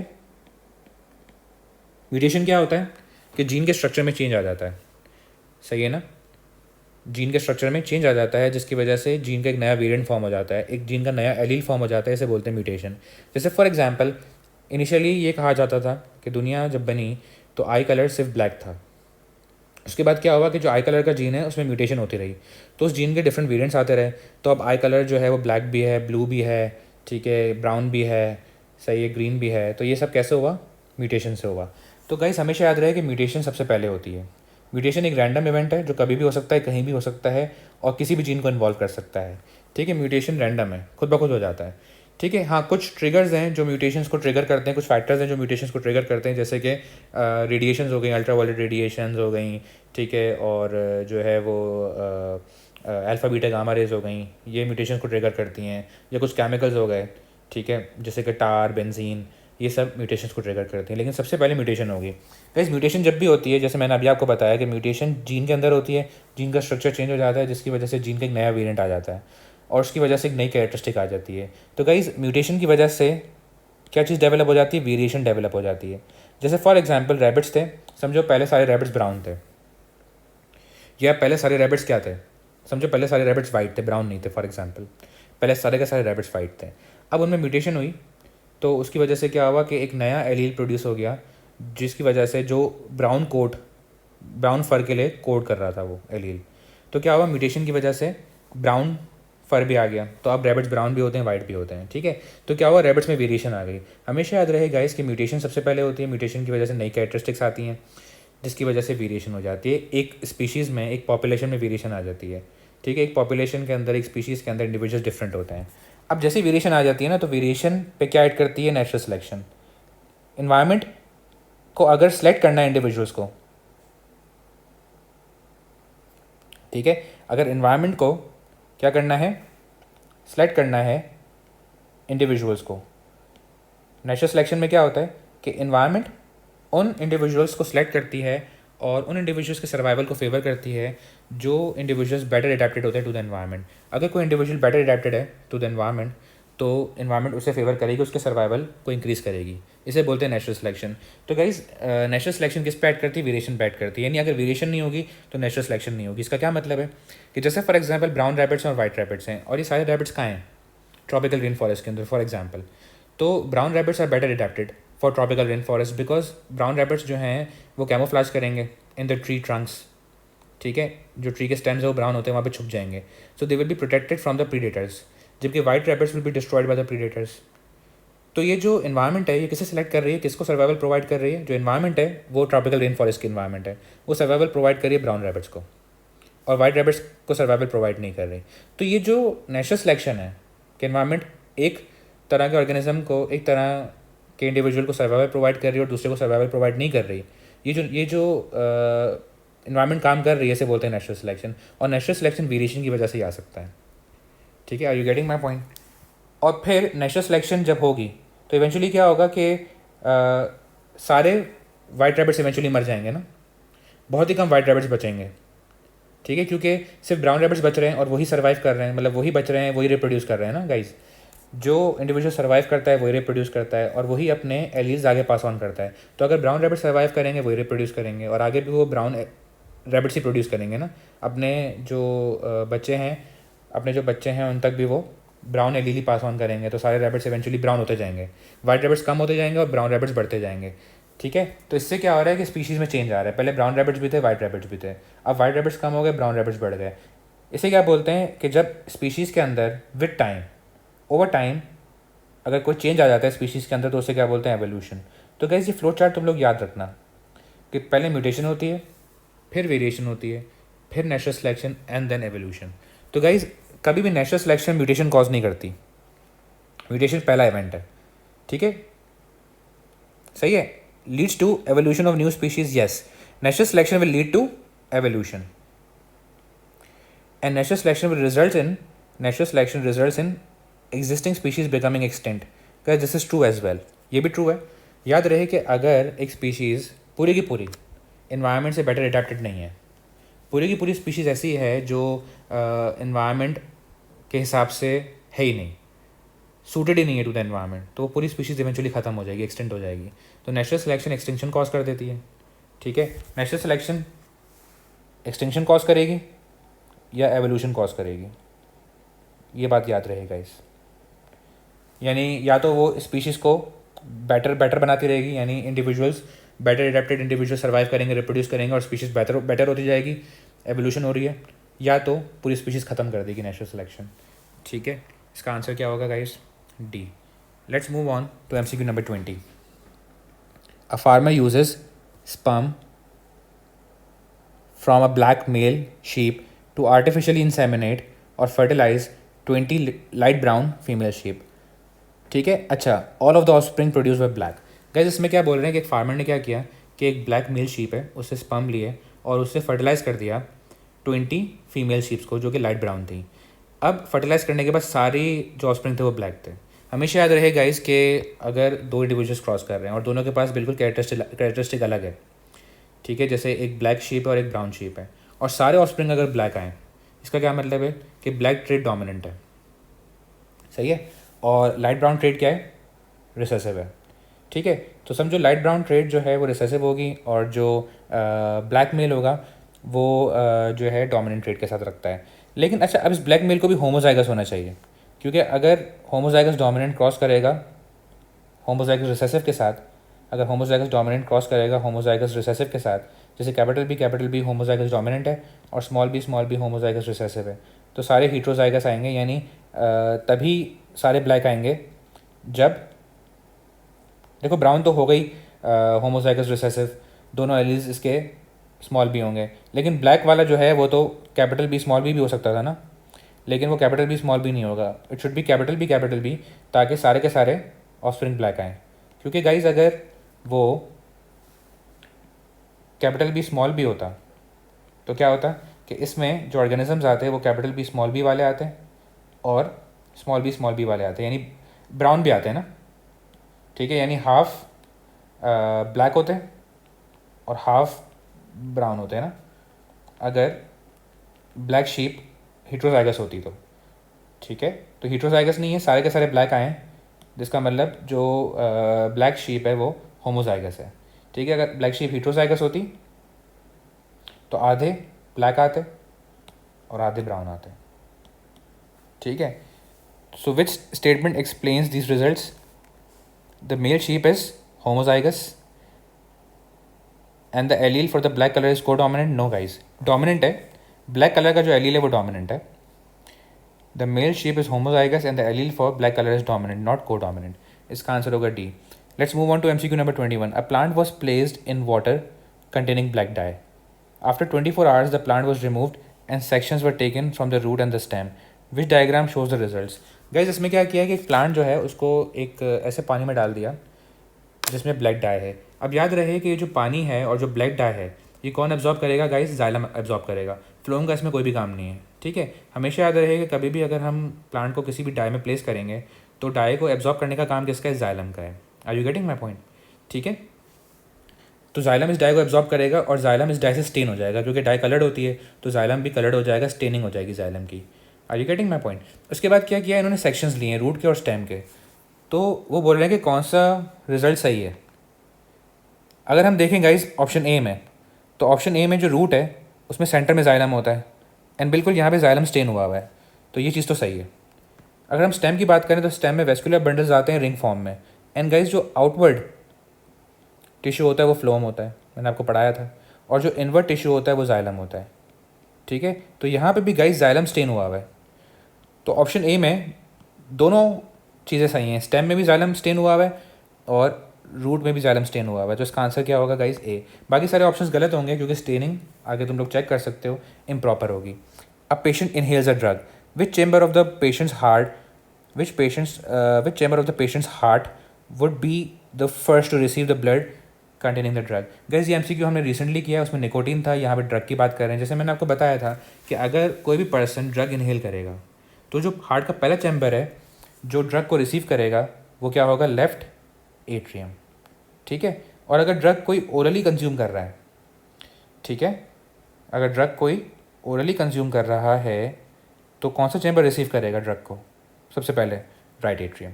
तो यहाँ पे तो इनहेल हो रहा है ना, तो इसका आंसर क्या होगा? B, that is left atrium. Left atrium B है, सी जो है लेफ्ट वेंट्रिकल है गाइज, ए राइट एट्रियम है और डी जो है वो राइट वेंट्रिकल है. Let's move on to MCQ number 23. The graph shows how the pressure and volume inside the lungs change during one complete breath. At which point are the muscles of the diaphragm starting to contract. तो guys वो इस graph में दिखा रहे हैं कि जो one complete breath है, ठीक है, एक पूरी सांस में जो प्रेशर है लंग्स के अंदर और जो वॉल्यूम है लंग्स के अंदर वो किस तरह चेंज हो रही है. अब वो बोल रहे हैं कि यहाँ पे पॉइंट्स गिवन है ABCD और किस पॉइंट पे जो डायफ्राम के मसल्स हैं they are starting to contract. ठीक है, जब डायफ्राम के मसल्स कॉन्ट्रैक्ट करना शुरू होंगे so the person is breathing in. Are you getting my point? To breathe in, what happens? The diaphragm contracts. अच्छा, डायफ्राम जब कॉन्ट्रैक्ट करता है तो वो डाउनवर्ड मूव करता है, सही है. जब डायफ्राम कॉन्ट्रैक्ट करके डाउनवर्ड मूव करेगा तो वो लंग को पुल करता है. लंग को पुल करने से क्या होता है कि लंग की वॉल्यूम बढ़ जाती है, ठीक है. और लंग की वॉल्यूम जैसे ही बढ़ती है ना तो लंग के अंदर एयर प्रेशर कम हो जाता है. क्योंकि लंग के अंदर एयर प्रेशर कम हो जाएगा तो सराउंडिंग एयर में एयर प्रेशर ज़्यादा है. इसकी वजह से एयर जो है वो लंग के अंदर फ्लो करेगी. ब्रीदिंग इस तरह ही होती है गाइस कि जब भी हम ब्रीद इन करते हैं तो डायफ्राम कॉन्ट्रैक्ट करता है जो लंग को डाउनवर्ड पुल करता है. और रिब केज जो है वो क्या करता है, it moves upwards and outwards by the contraction of external intercostal muscles. जब rib cage upward and outward move करता है तो वो लंग को जो है हॉरिजॉन्टली जो है वो एक्सपेंड करता है. तो लंग की वॉल्यूम ओवरऑल बढ़ रही होती है. जब भी ब्रीदिंग इन होगी तो लंग की वॉल्यूम क्या करेगी, बढ़ना शुरू करेगी, जिसकी वजह से लंग में जो एयर प्रेशर है वो कम हो जाएगा. और उसकी वजह से क्या होगा कि जो सराउंडिंग एयर प्रेशर है वो डोमिनेट करेगा और सराउंडिंग से एयर लंग के अंदर आएगी. This is how you breathe in. ठीक है, तो कौन से पॉइंट पे हम देख रहे हैं कि लंग की वॉल्यूम बढ़ रही है. पॉइंट ए के बाद लंग की वॉल्यूम बढ़ रही है, इसका मतलब क्या है कि the person is breathing in and the diaphragm is starting to contract. बाकी जितने भी पॉइंट्स हैं, point B, point C, point B और पॉइंट डी में क्या हो रहा है कि गाइज जो है वो लंग की वॉल्यूम कम हो रही है. सी पे देखेंगे ना, सी के बाद भी क्या हो रहा है, लंग का प्रेशर तो कम हो रहा है लेकिन लंग की वॉल्यूम भी कम हो रही है. तो लंग की वॉल्यूम कम नहीं होनी चाहिए, ठीक है, लंग की वॉल्यूम बढ़नी चाहिए when the diaphragm starts to contract. तो इसका आंसर ए होगा. MCQ number 24. The diagram shows the skeleton of a dog. Which bone is the radius. तो गाइज नॉर्मली वो ह्यूमन स्केलेटन देते हैं, अब वो उन्होंने डॉग का स्केलेटन दे दिया है. ठीक है, तो डॉग की स्केलेटन की बात करें तो इसमें हमें कौन सी बोन को आइडेंटिफाई करना है, we have to identify radius. अब गाइस तुम सबको पता है कि रेडियस कहाँ होती है, अपर लिम्स में होती है या लोअर लिम्स में होती है. रेडियस होती है अपर लिम्स में. जैसे ये जो लिम्स हैं ये डॉग के लोअर लिम्स हैं, जिस तरह हमारे पास लोअर लिम्स होते हैं. Guys what is meant by lower limb. Lower limbs ये होते हैं कि लोअर लिम्स में हिप आता है, ठीक है, थाई आती है, नी, लेग और फुट, ये लोअर लिम्ब है. तो हमारी भी लोअर लिम्स हैं और लोअर लिम्स की बोन्स हमारे सिलेबस में नहीं है. तो डॉग के अपर लिम्स कौन से हैं गाइज, ये डॉग के जो हैं वो अपर लिम्स हैं. और अपर लिम्स में रेडियस होती है ना, अपर लिम्स में भी कहाँ गाइज, अपर लिम्ब की अगर हम बात करें तो अपर लिम्ब में ये बोन कौन सी है, दिस इज स्कैपुला, ठीक है. और स्कैपुला से कौन सी बोन लगी हुई होती है गाइज, एक कौन सी बोन है, ह्यूमरस. स्कैपुला से ह्यूमरस लगी हुई है और ह्यूमरस के नीचे होंगी ना रेडियस अल्ना. अब गाइस कैसे पता चलेगा कौन सी रेडियस है कौन सी अल्ना है. अगर तुम बोन सी को देखो तो बोन सी में तुम्हें क्या नज़र आ रहा है कि guys there is a U shaped head. तो ये जो यू शेप्ड हेड आ रहा है ना इस बोन का, ये बोन अल्ना है. Are you getting my point. ठीक है, तो यू शेप्ड हेड वाली जो बोन है जिसको मैंने हाईलाइट किया हुआ है वो क्या है, अल्ना. तो अल्ना के बराबर में कौन सी बोन होगी गाइस, ये वाली जो अल्ना के बराबर में बोन है वो है रेडियस. तो guys B is the answer, B radius है, सी अल्ना है, ए ह्यूमरस है. ठीक है, let's move on to MCQ number 25. Which statements about the use of heroin are correct. Okay, so we have to see के जो statements हैं about heroin जो कि ड्रग है तो कौन से स्टेटमेंट्स करेक्ट हैं. एडिक्शन, एडिक्शन क्या है गाइज कि जब हैबिट हो जाए, आदत लग जाए. Addiction occurs as higher and higher doses are needed to get the same effect. Guys this is true. Addiction कब हो जाती है, हमें कैसे पता चलता है कि एडिक्शन हो गई है, हमें इस तरह पता चलता है कि जो इफ़ेक्ट फर्स्ट टाइम में आया था अब उसी इफ़ेक्ट को अचीव करने के लिए हमें हायर डोजेज लेनी पड़ती हैं ड्रग की. ठीक है, जैसे फॉर एग्जांपल अगर कोई हीरोइन पहली दफ़ा कंज्यूम कर रहा है तो उसको जो फीलिंग आएगी वो फीलिंग सेकंड टाइम पे नहीं आएगी जब तक वो डोज ना बढ़ाए. ठीक है, तो एडिक्शन जो है it occurs when higher and higher doses are needed to get the same effect. ठीक है, अच्छा, everybody who takes a dose of heroin becomes an addict. ज़रूरी नहीं है गाइज कि जो है जो भी हीरोइन का डोज ले वो एडिक्ट हो जाए, ये ज़रूरी नहीं है। कुछ लोग डोज लेते हैं हीरोइन का एंड वो एडिक्ट नहीं होता है, यानी एक दफ़ा ले लिया उसके बाद छोड़ देते हैं, ठीक है। तो ज़रूरी नहीं है कि जो भी डोज लेगा हीरोइन का वो एडिक्ट हो जाएगा। Tolerance to the heroin means user can survive higher and higher doses. बिल्कुल, टॉलरेंस का मतलब यही होता है कि जब इंसान हायर से हायर डोजेस को सर्वाइव कर सके, उसमें उसको प्रॉब्लम ना हो, ठीक है। नॉर्मली क्या होता है कि जब हम ड्रग की डोजेस बढ़ा रहे होते हैं तो हमें प्रॉब्लम होती है ना। क्या प्रॉब्लम होती है कि तबीयत ख़राब होती है, सिम्टम्स आते हैं, ठीक है। तो अगर कोई हायर एंड हायर डोजेस को टॉलरेट कर सकता है तो उसके पास टॉलरेंस है, ठीक है।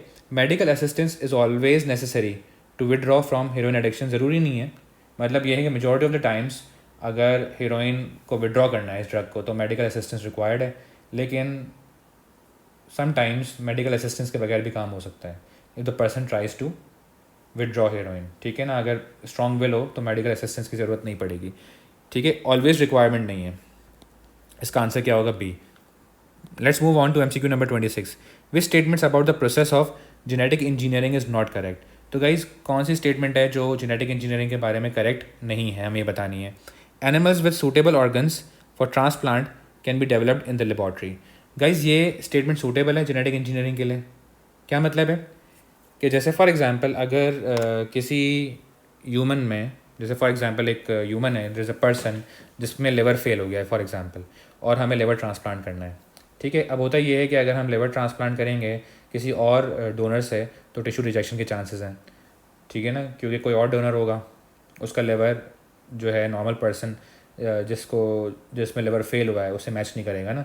जैसे फॉर एग्जांपल अगर मेरा लिवर फेल होता है, ठीक है, और जो है वो मुझे लिवर ट्रांसप्लांटेशन की ज़रूरत है, तो अगर कोई और अपना लिवर डोनेट करेगा तो वो लिवर जब मेरी बॉडी में जाएगा तो मेरे जो वाइट ब्लड सेल्स हैं वो उस लिवर को रिजेक्ट कर देंगे, क्योंकि वो लिवर मेरी बॉडी का पार्ट नहीं है, वो किसी और का लिवर है।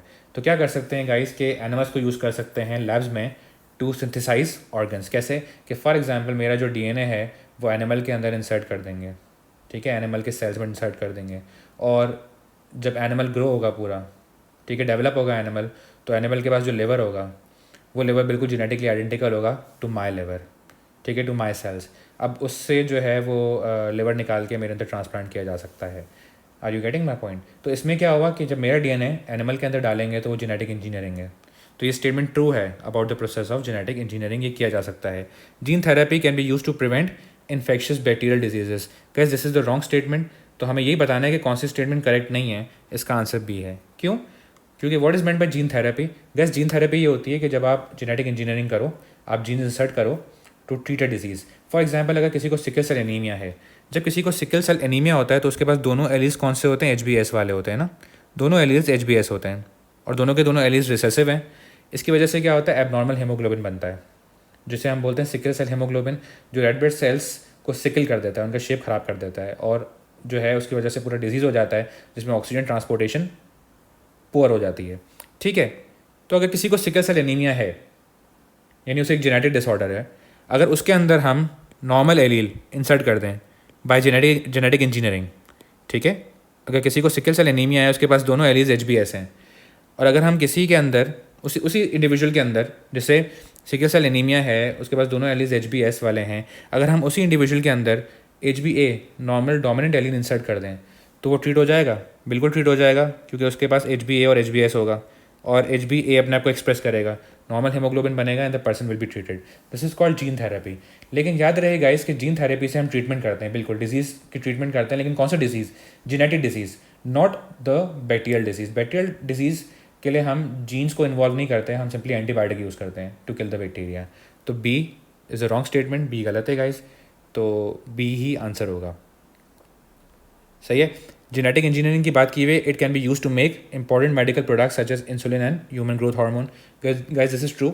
हम क्या कर सकते हैं कि ह्यूमंस से इंसुलिन का जीन ले सकते हैं और ग्रोथ हार्मोन का जीन ले सकते हैं, बैक्टीरिया में इंसर्ट कर सकते हैं, और बैक्टीरिया जो है वो इंसुलिन और ग्रोथ हार्मोन बना सकते हैं। इससे ये जो मेडिकल प्रोडक्ट्स हैं, इंसुलिन भी मेडिकल प्रोडक्ट है, ग्रोथ हार्मोन भी मेडिकल प्रोडक्ट है, तो ये आप जेनेटिक इंजीनियरिंग से बना सकते हो कि ह्यूमन से जीन लो, बैक्टीरिया में डाल दो और बैक्टीरिया बनाएंगे। Plants can be made to resist pests and diseases and to produce bigger fruits with more flavor. Guys, this is true as well for genetic engineering. हम क्या कर सकते हैं कि प्लांट्स के अंदर ऐसा जीन इंसर्ट कर सकते हैं कि प्लांट रेजिस्टेंट हो जाएंगे to the pest and diseases. क्या मतलब है कि अगर एक प्लांट एक डिजीज से मर रहा था, तो उसके अंदर हम एक ऐसा जीन इंसर्ट कर देंगे कि अब वो उस डिजीज़ से फाइट करने की उसमें एबिलिटी आ जाएगी प्लांट के अंदर, तो प्लांट मरेगा नहीं, रेजिस्टेंट हो जाएगा। साथ में अगर कोई इंसेक्ट पेस्ट है जो प्लांट पे फीड कर रहा था, तो हम प्लांट के अंदर एक ऐसा जीन इंसर्ट कर सकते हैं कि जिसकी वजह से प्लांट एक टॉक्सिन बनाना शुरू कर देगा, and this toxin will kill the insects. तो इंसेक्ट्स भी प्लांट को नहीं खा पाएंगे, तो प्लांट हो जाएगा पेस्ट रेजिस्टेंट। तो ये सब जेनेटिक इंजीनियरिंग से हो सकता है ना, जिसमें हम जीन इंसर्ट करेंगे। हम ये भी कर सकते हैं गाइस कि प्लांट के अंदर जीन इंसर्ट कर सकते हैं जिसकी वजह से जो फ्रूट है वो उसका टेस्ट बेटर हो जाए, उसका फ्लेवर बेटर हो जाए और वो बिगर हो देन द नॉर्मल साइज़। तो जेनेटिक इंजीनियरिंग से ये भी हो सकता है। सारी एप्लीकेशंस जेनेटिक इंजीनियरिंग की हैं एक्सेप्ट फॉर बी।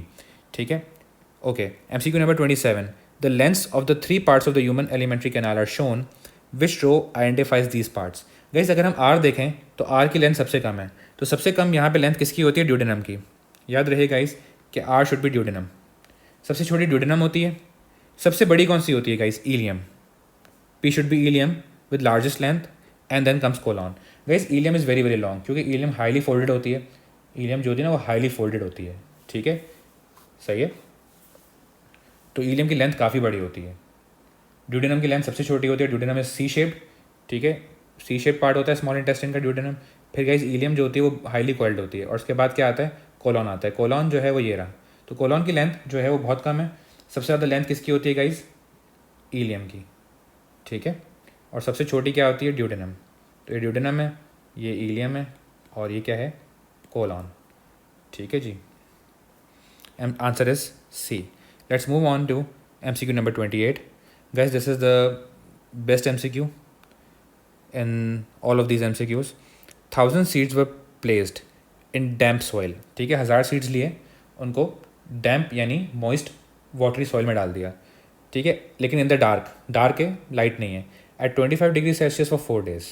ठीक है, यानी जर्मिनेशन की सारी कंडीशंस प्रोवाइड कर दी, वाटर दे दिया, टेम्परेचर सूटेबल दे दिया और ऑक्सीजन भी दे दी।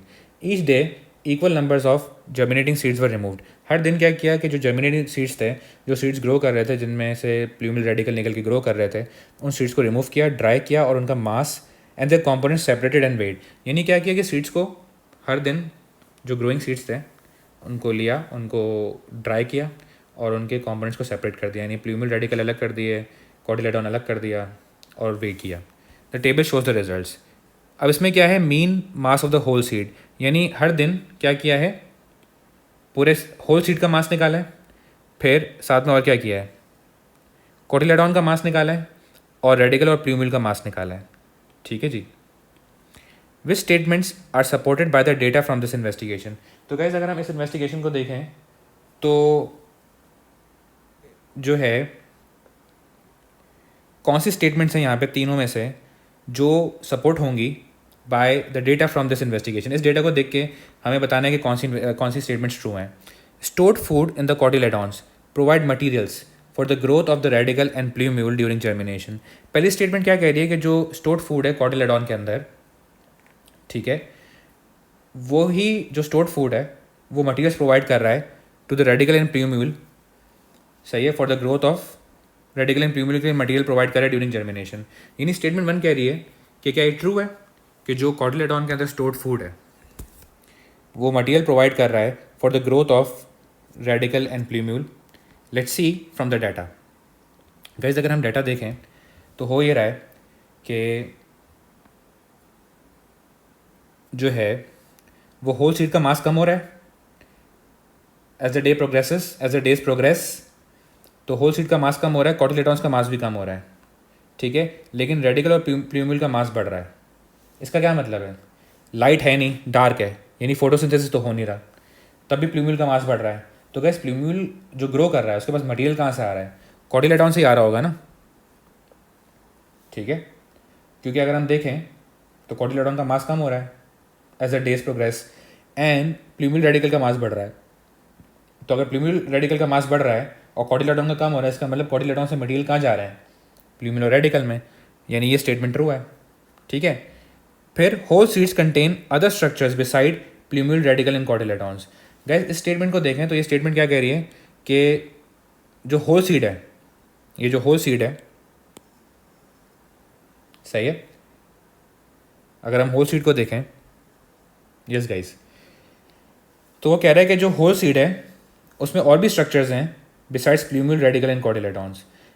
इसको हमें चेक करने के लिए क्या करना पड़ेगा कि गाइस अगर हम मास ऑफ कॉटिलेडॉन डे 0 देखो, ठीक है, जब मास ऑफ कॉटिलेडॉन और रेडिकल प्लूम्यूल को ऐड कर रहे हैं यहाँ पे तो 182 आ रहा है, और होल शीट का मास कितना है 205, यानी कॉटिलेडॉन, रेडिकल और प्लूम्यूल का मास 182 आ रहा है और होल शीट का मास 205 है, यानी होल शीट के अंदर और भी चीज़ें होंगी ना, क्योंकि अगर सिर्फ कॉटिलेडॉन, रेडिकल और प्लूम्यूल होते तो होल शीट का मास यहाँ पे 182 होना चाहिए था, क्योंकि होल शीट के अंदर और भी चीज़ें होंगी, इसलिए होल शीट का मास कंपेरेटिवली ज़्यादा है, ठीक है। और थ्रू आउट आप देखोगे तो होल शीट का मास ज़्यादा होगा, जब आप एडिशन करोगे तो थ्रू आउट आप चेक करोगे कि होल शीट का मास ज़्यादा ही होगा, ठीक है। तो ये स्टेटमेंट भी सही है कि whole seeds contains other structures besides the plumule, radicle and cotyledon. Statement 3 देखते हैं, some stored food is respired to provide energy and carbon dioxide is lost to the air. क्या मतलब है गाइस, इसमें ये दिखाया जा रहा है, ये बोल रहे हैं स्टेटमेंट 3 में बोल रहे हैं कि जो स्टोर्ड फूड है, some of the stored food is respired to provide energy and carbon dioxide is lost to the air. इसका क्या मतलब है कि गाइस जो बता रहे हैं कि जो कुछ स्टोर्ड फूड है वो रेस्पायरेशन में ब्रेक डाउन हो रहा है। रेस्पायरेशन में जब भी ब्रेक डाउन होता है फूड तो क्या होता है, एनर्जी रिलीज होती है, ठीक है। तो अब जब भी रेस्पायरेशन होती है तो मास लॉस होता है। हमेशा याद रहे कि जब भी रेस्पायरेशन होगी गाइस तो मास लॉस होगा। क्यों मास लॉस होगा? नंबर 1, क्योंकि एनर्जी रिलीज हो रही है, एनर्जी लॉस होती है, ठीक है ना, तो मास लॉस होगा, mass is converted into energy, number 1। Number 2, carbon dioxide loss हो रही है टू द एयर, तो इससे भी मास लॉस होगा। अब वो बोल रहे हैं कि जो है कुछ स्टोर्ड फूड जो कॉटिलेडॉन के अंदर होता है वो ब्रेक डाउन हो जाता है इन रेस्पायरेशन, ठीक है, और कार्बन डाइऑक्साइड लॉस हो जाती है। ये हमें कैसे पता चलेगा? क्योंकि देखो गाइज, यहाँ पे देखो कॉटिलेडॉन के मास में कितना चेंज आ रहा है, 180 से 155 हो रहा है, तो कॉटिलेडॉन का मास कितना कम हो रहा है जी। कॉटिलेडॉन का अगर हम मास देखें कितना कम हो रहा है, 180 माइनस 155 करेंगे तो आंसर शुड बी 25, यानी कॉटिलेडॉन के मास में 25 का चेंज आ रहा है, ठीक है। लेकिन प्लूम्यूल रेडिकल के मास में सिर्फ कितना चेंज आ रहा है, 3। इसका मतलब 22 मिलीग्राम्स इज लॉस्ट, क्योंकि होना तो ये चाहिए ना कि कॉटिलेडॉन में जितने भी फूड मटेरियल्स हैं अगर वो प्लूम्यूल रेडिकल में जा रहे होते और कुछ भी लॉस नहीं हो रहा होता तो कॉटिलेडॉन के मास में जो चेंज आता वही चेंज जो है प्लूम्यूल रेडिकल के मास में होना चाहिए था। लेकिन प्लूम्यूल रेडिकल का मास कम बढ़ रहा है, कॉटिलेडॉन का मास ज़्यादा लॉस हो रहा है। इसका मतलब कॉटिलेडॉन में जो फूड सब्सटेंसेज हैं they are broken down in respiration, energy loss हो रही है, कार्बन डाइऑक्साइड लॉस हो रही है। तो ये स्टेटमेंट भी सही है गाइस, 3। इसका आंसर क्या होगा, 1, 2 and 3। All the statements are supported by the data of the investigation. Let's move on to MCQ number 29. The diagram shows some stages during the asexual reproduction of a single-celled organism.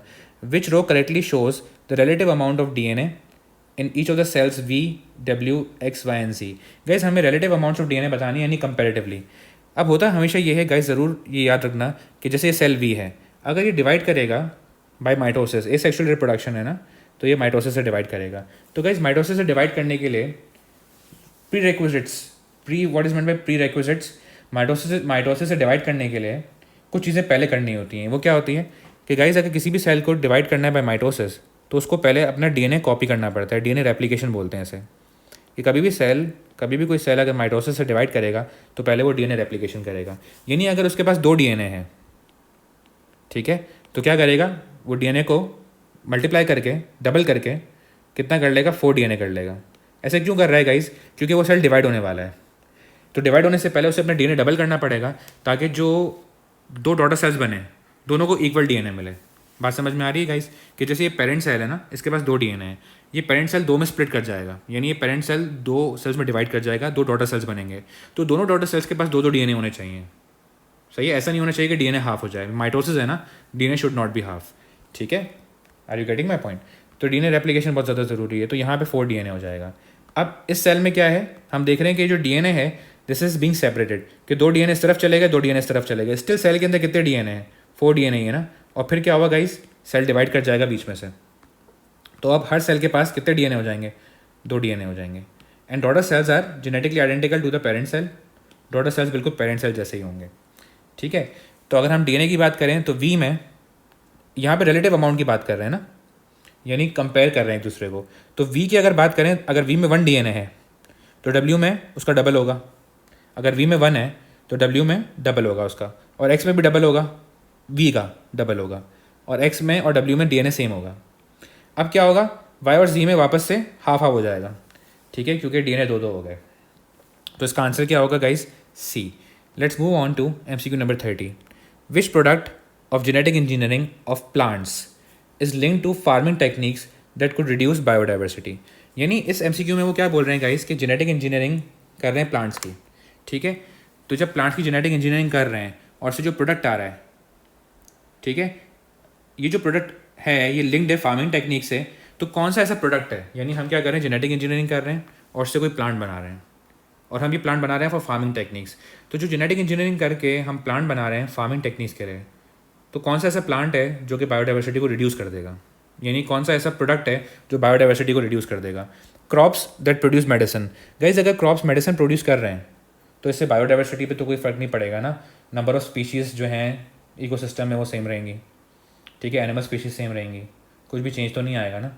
अगर हमने ऐसे crop लगा दिए जो कि medicine produce कर रहे हैं तो इससे ह्यूमंस का बेनिफिट है, बायोडाइवर्सिटी तो इससे कम नहीं हो रही, ठीक है। अगर डेथ हो एनिमल्स की या प्लांट्स की तो बायोडाइवर्सिटी कम होती है। क्रॉप्स विद हायर यील्ड, तो गाइज इससे तो बायोडाइवर्सिटी बढ़ेगी ना, हायर यील्ड मिल रही है, क्रॉप्स और ज़्यादा ग्रो कर रहे हैं। ड्राउट टॉलरेंट क्रॉप्स, गाइज अगर हम ऐसे क्रॉप्स बनाएं जो कि ड्राउट टॉलरेंट है, यानी वो ड्राउट से भी नहीं मर रहे, तो क्या है, पहले पहले जो क्रॉप्स ड्राउट से मर रहे थे तो उससे बायोडाइवर्सिटी कम हो रही थी। अब हमने ऐसे क्रॉप्स लगा दिए जो ड्राउट से नहीं मर रहे, यानी वो ड्राउट रेजिस्टेंट है, तो इसका मतलब तो बायोडाइवर्सिटी बढ़ जानी चाहिए। Herbicide resistance crops, herbicide resistant crops, guys यही ऑप्शन बचा है तो यही आंसर होगा। अब बात सारी ये है कि हर्बिसाइड रेजिस्टेंट क्रॉप्स जो होते हैं वो कौन से क्रॉप्स होते हैं? गाइज ये ऐसे क्रॉप्स होते हैं कि जो हर्बिसाइड से नहीं मरते हैं। नॉर्मली क्या होता है कि जो प्लांट्स होते हैं, नॉर्मली जो प्लांट्स होते हैं they can be killed by chemicals called herbicides. तो अगर हम ऐसे क्रॉप्स लगा दें जो कि हर्बिसाइड रेजिस्टेंट हैं तो इससे क्या होगा? अच्छा, ये हम ऐसे क्रॉप्स लगाते क्यों हैं, इसको सुनना मेरी बात।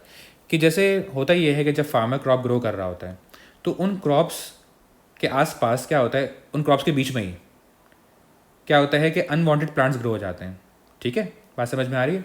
जैसे फॉर एग्जांपल अगर वीट का क्रॉप लगाया फार्मर ने, तो उन वीट प्लांट्स के बीच में कुछ अनवांटेड प्लांट्स ग्रो हो जाते हैं। तो फार्मर क्या करता है कि वो उन अनवांटेड प्लांट्स को मारने के लिए हर्बिसाइड यूज़ करता है, ठीक है। लेकिन हर्बिसाइड यूज़ करने से सिर्फ अनवांटेड प्लांट्स नहीं मरेंगे, वीट प्लांट्स भी मरेंगे, क्योंकि वो भी प्लांट्स हैं, वीट प्लांट्स भी प्लांट्स ही हैं। तो अब फार्मर ने क्या किया कि फार्मर ने ऐसा वीट क्रॉप लगा दिया जो कि हर्बिसाइड रेजिस्टेंट है, यानी वो हर्बिसाइड से नहीं मरेगा। लेकिन अनवांटेड प्लांट्स जो हैं, जो अनवांटेड प्लांट्स ग्रो होंगे अमंग द वीट प्लांट्स, वो मर जाएंगे हर्बिसाइड से। तो हर्बिसाइड्स का यूज़ बढ़ जाएगा ना, क्योंकि जब फार्मर को पता चलेगा कि हर्बिसाइड से उसका क्रॉप नहीं मर रहा तो वो हर्बिसाइड स्प्रे करता ही रहेगा ताकि सारे अनवांटेड प्लांट्स मर जाएं। तो इससे क्या होगा, जब अनवांटेड प्लांट्स मर रहे होंगे तो क्या होगा कि स्पीशीज़ कम हो रही हैं, बायोडाइवर्सिटी कम हो रही है। तो हर्बिसाइड रेजिस्टेंट क्रॉप्स से बायोडाइवर्सिटी कम हो जाती है। MCQ number 31, which statement about the elbow joint is true. Guys जो एल्बो जॉइंट होता है तुम सबको पता है, it's the hinge joint eight the elbow. और एल्बो जॉइंट पे दो तरह के मसल्स काम करते हैं, tricep and bicep. If the bicep contracts the tricep must relax. Guys this is not true. देखो होता ये है कि बाइसेप जब फुली कॉन्ट्रैक्ट करेगा तो ट्राइसेप फुली रिलैक्स करेगा, ठीक है। There is a concept known as partial contraction. जब आपका आर्म पूरा बैंड हो जाएगा, जब आपका आर्म पूरा बैंड हो जाएगा, इसका मतलब क्या है कि बाइसेप फुली कॉन्ट्रैक्ट कर रहा है, तो तब ट्राइसेप जो है वो फुली रिलैक्स करेगा। लेकिन अगर आपका आर्म फुली बैंड नहीं है, पार्शली बेंट है, तो इसमें बाइसेप और ट्राइसेप पार्शली कॉन्ट्रैक्टेड होंगे, ठीक है। विच statement about the elbow joint is true. If the bicep contracts the tricep must relax, जरूरी नहीं है, कभी कभी ऐसा भी हो सकता है बाइसेप कॉन्ट्रैक्ट कर रहा हो और ट्राइसेप दोनों कॉन्ट्रैक्ट कर रहे हो, दोनों पार्शली कॉन्ट्रैक्टेड हों, ठीक है। इसका आंसर क्या होगा? बी। गाइस अगर आपका आर्म जो है वो फुली बेंट नहीं है, पार्शली बेंट है, तो बाइसेप भी कॉन्ट्रैक्ट कर रहा है पार्शली और ट्राइसेप भी कॉन्ट्रैक्ट कर रहा है, ठीक है। इसका आंसर बी है। When the bicep relaxes it returns at once to its original length. Guys हमेशा याद रहे कि जब कोई मसल रिलैक्स करता है तो वो अपनी ओरिजिनल लेंथ पे नहीं आता। जब वो कॉन्ट्रैक्ट करता है कोई मसल तो वो शॉर्ट हो जाता है। हमेशा याद रहे कि जब कोई मसल कॉन्ट्रैक्ट करेगा तो वो शॉर्ट हो जाएगा, सही है, ठीक है। When muscles contract they shorten, but when they relax वो एलोंगेट नहीं होते, उनको एलोंगेट करने के लिए एंटागोनिस्ट चाहिए होगा। क्या मतलब है गाइस कि जैसे बाइसेप कॉन्ट्रैक्ट करता है ना तो बाइसेप शॉर्ट हो जाता है, लेकिन बाइसेप जब रिलैक्स करेगा तो वो लॉन्ग नहीं होगा। बाइसेप को एलोंगेट करने के लिए एक ऑपोजिट मसल चाहिए, ट्राइसेप। ट्राइसेप क्या करेगा? कॉन्ट्रैक्ट करेगा, कॉन्ट्रैक्ट करके बोन्स को पुल करेगा, बोन्स पुल करेंगे टेंडन्स को और टेंडन पुल करेगा बाइसेप को। तो बाइसेप वापस एलोंगेट हो जाएगा। हमेशा याद रहे कि एक मसल को एलोंगेट करने के लिए एंटागोनिस्ट चाहिए, ठीक है। मसल जब कॉन्ट्रैक्ट करता है तो वो क्या करता है गाइज, वो शॉर्ट हो जाता है, लेकिन रिलैक्स करके वो लॉन्ग नहीं होता। लॉन्ग होने के लिए एक ऑपोजिट मसल चाहिए जो मसल को ऑपोजिट साइड में पुल करे, ठीक है ना, सही है। तो C can not be the answer. When the bicep contracts it straightens the arm at the elbow. नहीं गाइज, बाइसेप जब कॉन्ट्रैक्ट करता है तो वो आर्म को बेंड करता है एट एल्बो, स्ट्रेट नहीं करता। MCQ number 32, the diagram shows the blood pressure of a person at rest as the blood leaves the heart and passes through arteries and then capillaries. Which line shows the pressure of the blood as it flows through the veins before returning to the heart? Guys, हमेशा याद रहे कि सबसे ज़्यादा blood pressure arteries में होता है and then capillaries and then veins. Guys, veins में सबसे कम ब्लड प्रेशर होता है, तो इसका आंसर क्या होगा, डी, क्योंकि वेन्स में सबसे कम ब्लड प्रेशर होता है। और याद रहे कि जो प्रेशर फ्लक्चुएशंस हैं, ठीक है, ये सिर्फ आर्टरीज के अंदर होती हैं। समझ में आ रही है बात? Pressure fluctuations you will only find in arteries and not in capillaries and veins. तो वेन्स में गाइस स्मूथ लाइन होगी, स्ट्रेट लाइन लाइक दिस, और वेन्स के अंदर जो ब्लड प्रेशर होगा वो कैपिलरीज से कम होगा। तो इसका आंसर डी है। Okay guys, let's move on to MCQ number 33। The diagram illustrates changes in the air pressure taking place inside the lung during a complete cycle of breathing. तो वो बता रहे हैं कि जो when the person is breathing, तो complete cycle है breathing की, यानी इनहेलेशन और एक्सहेलेशन, उसमें लंग में प्रेशर चेंजेस आ रहे हैं। Which position on the graph corresponds to the point at which the ribs are beginning to be lowered? Guys, अगर ribs lower हो रही हैं, इसका मतलब क्या है, the person is breathing out, ठीक है। इंटरनल इंटरकॉस्टल मसल्स जो हैं वो कॉन्ट्रैक्ट कर रहे हैं, रिब केज को लोअर डाउन कर रहे हैं, ठीक है। जैसे ही रिब केज लोअर डाउन होगी तो लंग में पुश आएगा। जब लंग पे पुश आता है तो लंग की वॉल्यूम कम होती है और लंग में एयर प्रेशर बढ़ जाता है। तो प्रेशर इन लंग्स बढ़ना शुरू होगा जैसे ही रिब्स, यस गाइस, जैसे ही रिब्स जो है वो लोअर डाउन होंगी ना, तो लोअर डाउन रिब्स होती हैं एक्सपिरेशन के वक्त पे, इंस्पिरेशन के वक्त पे नहीं होती, ठीक है। और जैसे रिब्स लोअर डाउन होंगी तो प्रेशर बढ़ना शुरू करेगा। इसका मतलब क्या है गाइस, आंसर क्या होगा, ए, क्योंकि ए पे क्या हो रहा है, लंग का प्रेशर बढ़ने लगा क्योंकि रिब्स लोअर डाउन हो रही हैं। लोअर डाउन होने का मतलब एक्सपिरेशन है, और लोअर डाउन होने की वजह से लंग पे पुश आ रहा है, लंग की वॉल्यूम कम हो रही है, तो लंग का एयर प्रेशर बढ़ेगा। MCQ number 34, one gene has two codominant alleles AE and AF and one recessive allele AG। Guys, वो बता रहे हैं कि एक जीन है जिसके पास दो कोडोमिनेंट एलील्स हैं AE और AF, और एक रिसेसिव एलील है AG। How many different genotypes and phenotypes are possible? तो गाइस पहले पॉसिबल जीनोटाइप्स लिख लेते हैं। जीनोटाइप्स क्या होता है कि जो एलील्स हैं उनकी कॉम्बिनेशंस होती हैं, यानी जीनोटाइप में दो एलील्स आ सकते हैं, ठीक है। तो कितनी कॉम्बिनेशंस बन सकती हैं हमारी गाइस? बन सकता है AE AE, एक ये कॉम्बिनेशन बन सकता है जीनोटाइप का, क्योंकि हमारे पास 3 डिफरेंट एलील्स हैं ना, इनकी हमें डिफरेंट कॉम्बिनेशंस बनानी है, और हर कॉम्बिनेशन में 2 एलील्स आने चाहिए। जीनोटाइप में 2 एलील्स होते हैं, ठीक है। तो AE AE और क्या हो जाएगा गाइस, AE AF हो जाएगा, ठीक है, और इसके साथ AE AG हो जाएगा, ठीक है। और क्या हो सकता है गाइस, AF AF हो सकता है, ठीक है, AF AG हो सकता है, और क्या हो सकता है गाइस, AG AG हो सकता है। तो यही पॉसिबल है ना। कितने पॉसिबल हो गए जीनोटाइप्स? 1 2 3 4 5 6 पॉसिबल जीनोटाइप्स हैं यहाँ पे। अब फिनोटाइप्स पे आ जाते हैं। तो गाइस, जो फिनोटाइप है वो कैरेक्टरिस्टिक होती है, और वो किस पे डिपेंड करती है, जीनोटाइप पे। तो पॉसिबल फिनोटाइप की बात कर लेते हैं। पॉसिबल फिनोटाइप की अगर हम बात करें यहाँ पे, तो AE का मतलब ये है कि फिनोटाइप E आएगा ना, क्योंकि AE अपने आप को एक्सप्रेस करेगा। AE AF है ना। अब E वाला एलील और F वाला एलील दोनों कोडोमिनेंट है, तो यहाँ पे ट्रेड क्या आएगी, EF, दोनों अपने आप को एक्सप्रेस करेंगे। अच्छा, AE AG में ट्रेड क्या आएगी, E आएगी ना, क्योंकि G रिसेसिव है, वो अपने आप को एक्सप्रेस नहीं करेगा। AF AF में ट्रेड क्या आएगी, F, AF AG में क्या आएगी, F ही ट्रेड आएगी। क्यों? क्योंकि G अपने आप को एक्सप्रेस नहीं करेगा। और AG AG में ट्रेड क्या आएगा, ट्रेड क्या आएगी, G। तो गाइस, फिनोटाइप्स कितने डिफरेंट हैं? एक हमारे पास E फिनोटाइप आ रहा है, एक EF आ रहा है, एक F आ रहा है, और एक G आ रहा है। तो 4 डिफरेंट फिनोटाइप्स हमारे पास आ रहे हैं। इसका आंसर क्या होगा, C। Let's move on to MCQ number 35. An ocean is polluted by an oil spill. तो गाइज, ओशन पे ऑयल आ गया है, ठीक है, पॉल्यूट हो चुकी है ocean with an oil spill, which is least likely to speed up the rate of decomposition of oil by the micro organisms. Guys, as we all know कि ऑयल क्या होता है, फैट है, तो उसको डीकॉम्पोज कर सकते हैं माइक्रो ऑर्गेनिजम्स। वो बोल रहे हैं कि कौन सा ऐसा फैक्टर है, ठीक है, which is least likely to speed up decomposition. यानी कौन सा ऐसा फैक्टर है जो कि डीकॉम्पोजिशन को स्पीड अप नहीं करेगा, यानी लेस लाइकली है, least likely to speed up decomposition. Guys अगर एरोबिक रेस्पिरेशन हो रही होगी तो डीकॉम्पोजिशन बहुत रैपिड होगी, क्योंकि fats will be broken down in aerobic respiration, so this will speed up the decomposition rate. अगर एरोबिक रेस्पिरेशन हो रही होगी तो rate of decomposition speed up हो जाएगी। मिक्सिंग बाय वेव एक्शन, बिल्कुल इससे भी rate of decomposition speed up होगी, क्योंकि micro organisms will mix with oil, तो जब वो ऑयल से ज़्यादा कॉन्टैक्ट में आएंगे तो ऑयल ज़्यादा डीकॉम्पोज होगा। Presence of salt water, guys salt से ऑयल की डीकॉम्पोजिशन पे कोई फ़र्क नहीं पड़ता। माइक्रो ऑर्गेनिजम्स अगर जो है वो ऑयल को ब्रेक डाउन कर रहे हैं तो उसमें सॉल्ट का कोई रोल नहीं है, सॉल्ट इन्हांस नहीं करेगा ना रिड्यूस करेगा ऑयल की decomposition. Spraying surface of sea with hot water, guys अगर हॉट वाटर जो है हम स्प्रे करेंगे on the surface of the sea, इससे क्या होगा, टेम्परेचर सूटेबल मिलेगा माइक्रो ऑर्गेनिजम्स को, और रेट ऑफ डीकॉम्पोजिशन जो है माइक्रो ऑर्गेनिजम्स की वो बढ़ जाएगी ना, मतलब rate of decomposition micro organisms की नहीं, rate of decomposition by micro organisms वो बढ़ जाएगी। ठीक है जी, सही है। तो spraying surface of sea with hot water will provide suitable temperature, तो एंजाइम्स के लिए ऑप्टिमम टेम्परेचर होगा, जिसकी वजह से डीकॉम्पोजिशन का रेट बढ़ जाएगा। ठीक है, मिक्सिंग बाय वेव एक्शन से भी बढ़ जाएगा और एरोबिक रेस्पिरेशन से भी जो है वो क्या होगा गाइस के जो है रेट ऑफ डीकॉम्पोजिशन बढ़ जाएगा, लेकिन presence of salt water will have no effect on the rate of decomposition. Let's move on to MCQ number 36।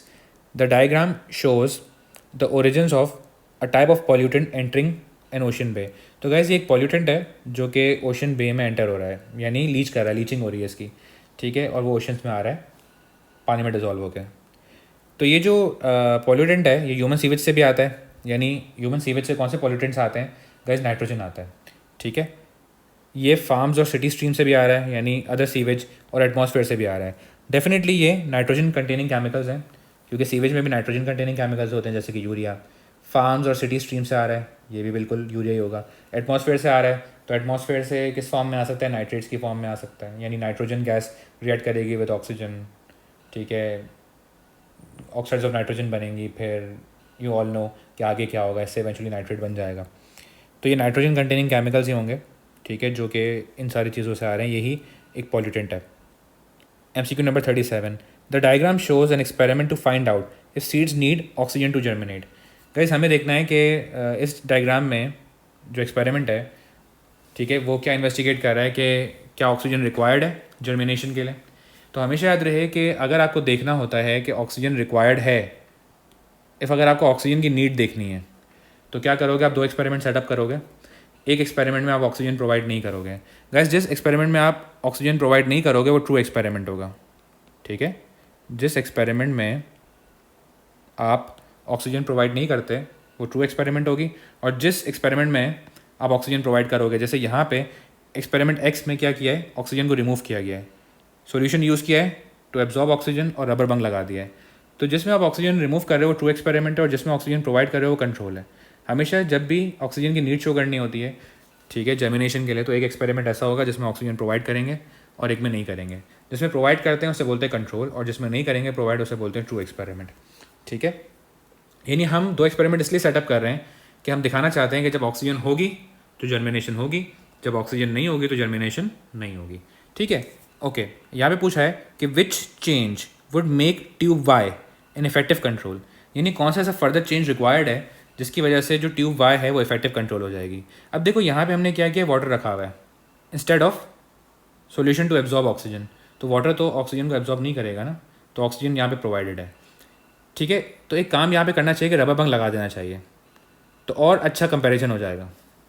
यानी ऊपर से ऑक्सीजन दोनों में नहीं आ रही, बस हाँ क्या है कि यहाँ पे एक सॉल्यूशन है जो ऑक्सीजन को एब्जॉर्ब कर रहा है, ऑक्सीजन पहले से ही मौजूद होगी ना यहाँ पे, तो यहाँ पे एक सॉल्यूशन है जो ऑक्सीजन को एब्जॉर्ब कर रहा है और यहाँ पे ऐसा कोई सॉल्यूशन नहीं है। तो क्या होना चाहिए, अगर हमें वाई को एक इफेक्टिव कंट्रोल बनाना है, so we should close the tube Y with rubber bung as well. इसका आंसर क्या होगा, B. Let's move on to MCQ number 38। The graph can be used to estimate the daily energy requirements of women depending on their mass and level of activity. तो guys ये जो है क्या है, daily energy requirements हैं, ठीक है, किसकी, वुमेन की, on the basis of their activity and on the basis of their mass. ठीक है, what is the estimated daily energy requirement of a woman of mass 75 kg who has moderate activity. तो guys moderate activity का ये जो है वो level है, मतलब मॉडरेट एक्टिविटी का ये रीजन है, लो एक्टिविटी का नीचे वाला रीजन है और हाई एक्टिविटी का अपर रीजन है। तो गाइस हमें डेली एनर्जी रिक्वायरमेंट निकालनी है। क्या निकालना है हमें?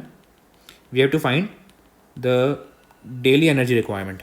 ठीक है, सही है। किसकी? Women with a mass of 75 kg। तो 75 kg मास होना चाहिए और एक्टिविटी क्या होनी चाहिए? मॉडरेट। तो मॉडरेट एक्टिविटी है, तो मॉडरेट एक्टिविटी की एक लाइन तो ये आ रही है। ठीक है, तो कितनी एनर्जी चाहिए? सही है, दिस इज सम वॉट 7750। ठीक है, और मॉडरेट एक्टिविटी यहाँ तक आ रहा है ऊपर तक, टिल वॉट 8250, और वी कैन से 8250 नहीं है, सॉरी, ये 8750 फॉर एग्जाम्पल। ठीक है, तो इसका आंसर क्या होना चाहिए? सी। 7750 से 8750 तक जो है मॉडरेट एक्टिविटी है। ठीक है, यानी आपको ऑप्शंस में से देखना है, तो एक पॉइंट आपका यहाँ आना चाहिए मॉडरेट एक्टिविटी के बिलो पे और एक टॉप पे आना चाहिए, और इससे आप जो है वो कॉरेस्पॉन्ड करके देख लो कि जो है वो क्या वैल्यूज़ आ रही हैं। तो ये एस्टिमेटेड डेली एनर्जी रिक्वायरमेंट है of a women of mass 75 kg who has a moderate level of activity. MCQ number 39. Guys, this is about syphilis. What are the symptoms in the different stages of syphilis? Guys, हमेशा याद रहे कि syphilis के different stages होते हैं। ठीक है, पहला स्टेज जो syphilis का होता है उसमें क्या होता है कि उसमें अल्सर्स होते हैं, यानी syphilis is caused by bacteria, तुम सबको पता है बैक्टीरियल इन्फेक्शन है, सेक्शुअली ट्रांसमिटेड डिजीज़ है। तो जो syphilis का जो पहला स्टेज होता है उसमें हमेशा याद रहे कि क्या होता है, पेनलेस अल्सर्स होंगे, यानी अल्सर्स का मतलब क्या होता है? छाले। ठीक है, ये पेनलेस होते हैं और ये कहाँ पे होते हैं? जीनाइटल्स पे, यानी जो एक्सटर्नल रिप्रोडक्टिव ऑर्गन्स है जैसे कि पीनस in males and outside of the vagina in females. ठीक है, तो सबसे पहले क्या होगा कि छाले होंगे स्किन पे, और वो स्किन कौन सी होगी? यस गाइस, वो स्किन कौन सी होती है? वो स्किन होती है किसकी? रिप्रोडक्टिव ऑर्गन्स की, जो एक्सटर्नल रिप्रोडक्टिव ऑर्गन्स होते हैं। उसके बाद ये फर्स्ट स्टेज होता है। ठीक है, फर्स्ट स्टेज में कोई पेन नहीं है। अब सेकंड स्टेज जो शुरू होगा वो क्या होगा? उसमें पूरी बॉडी पे रैश होगा, यानी पूरा स्किन रैश होगा, पूरी बॉडी पे रैश हो जाएगा, साथ में हेडेक होगा, फीवर होगा, ये सब सेकंड स्टेज है। एंड गाइस थर्ड स्टेज बहुत खतरनाक होता है। थर्ड स्टेज में क्या होता है कि हार्ट डिजीज़ की तरफ प्रोग्रेस कर जाता है ये स्टेज, और सिफिलिस जो है वो हार्ट डिजीज़ कॉज कर देता है। ठीक है, स्ट्रोक कॉज कर देता है, ब्रेन डेथ कॉज कर देता है। तो डिमेंशिया और हार्ट डिजीज़ ये सब थर्ड स्टेज में होते हैं। इसका आंसर क्या होगा गाइज? ए। ठीक है, let's move on to MCQ number 40.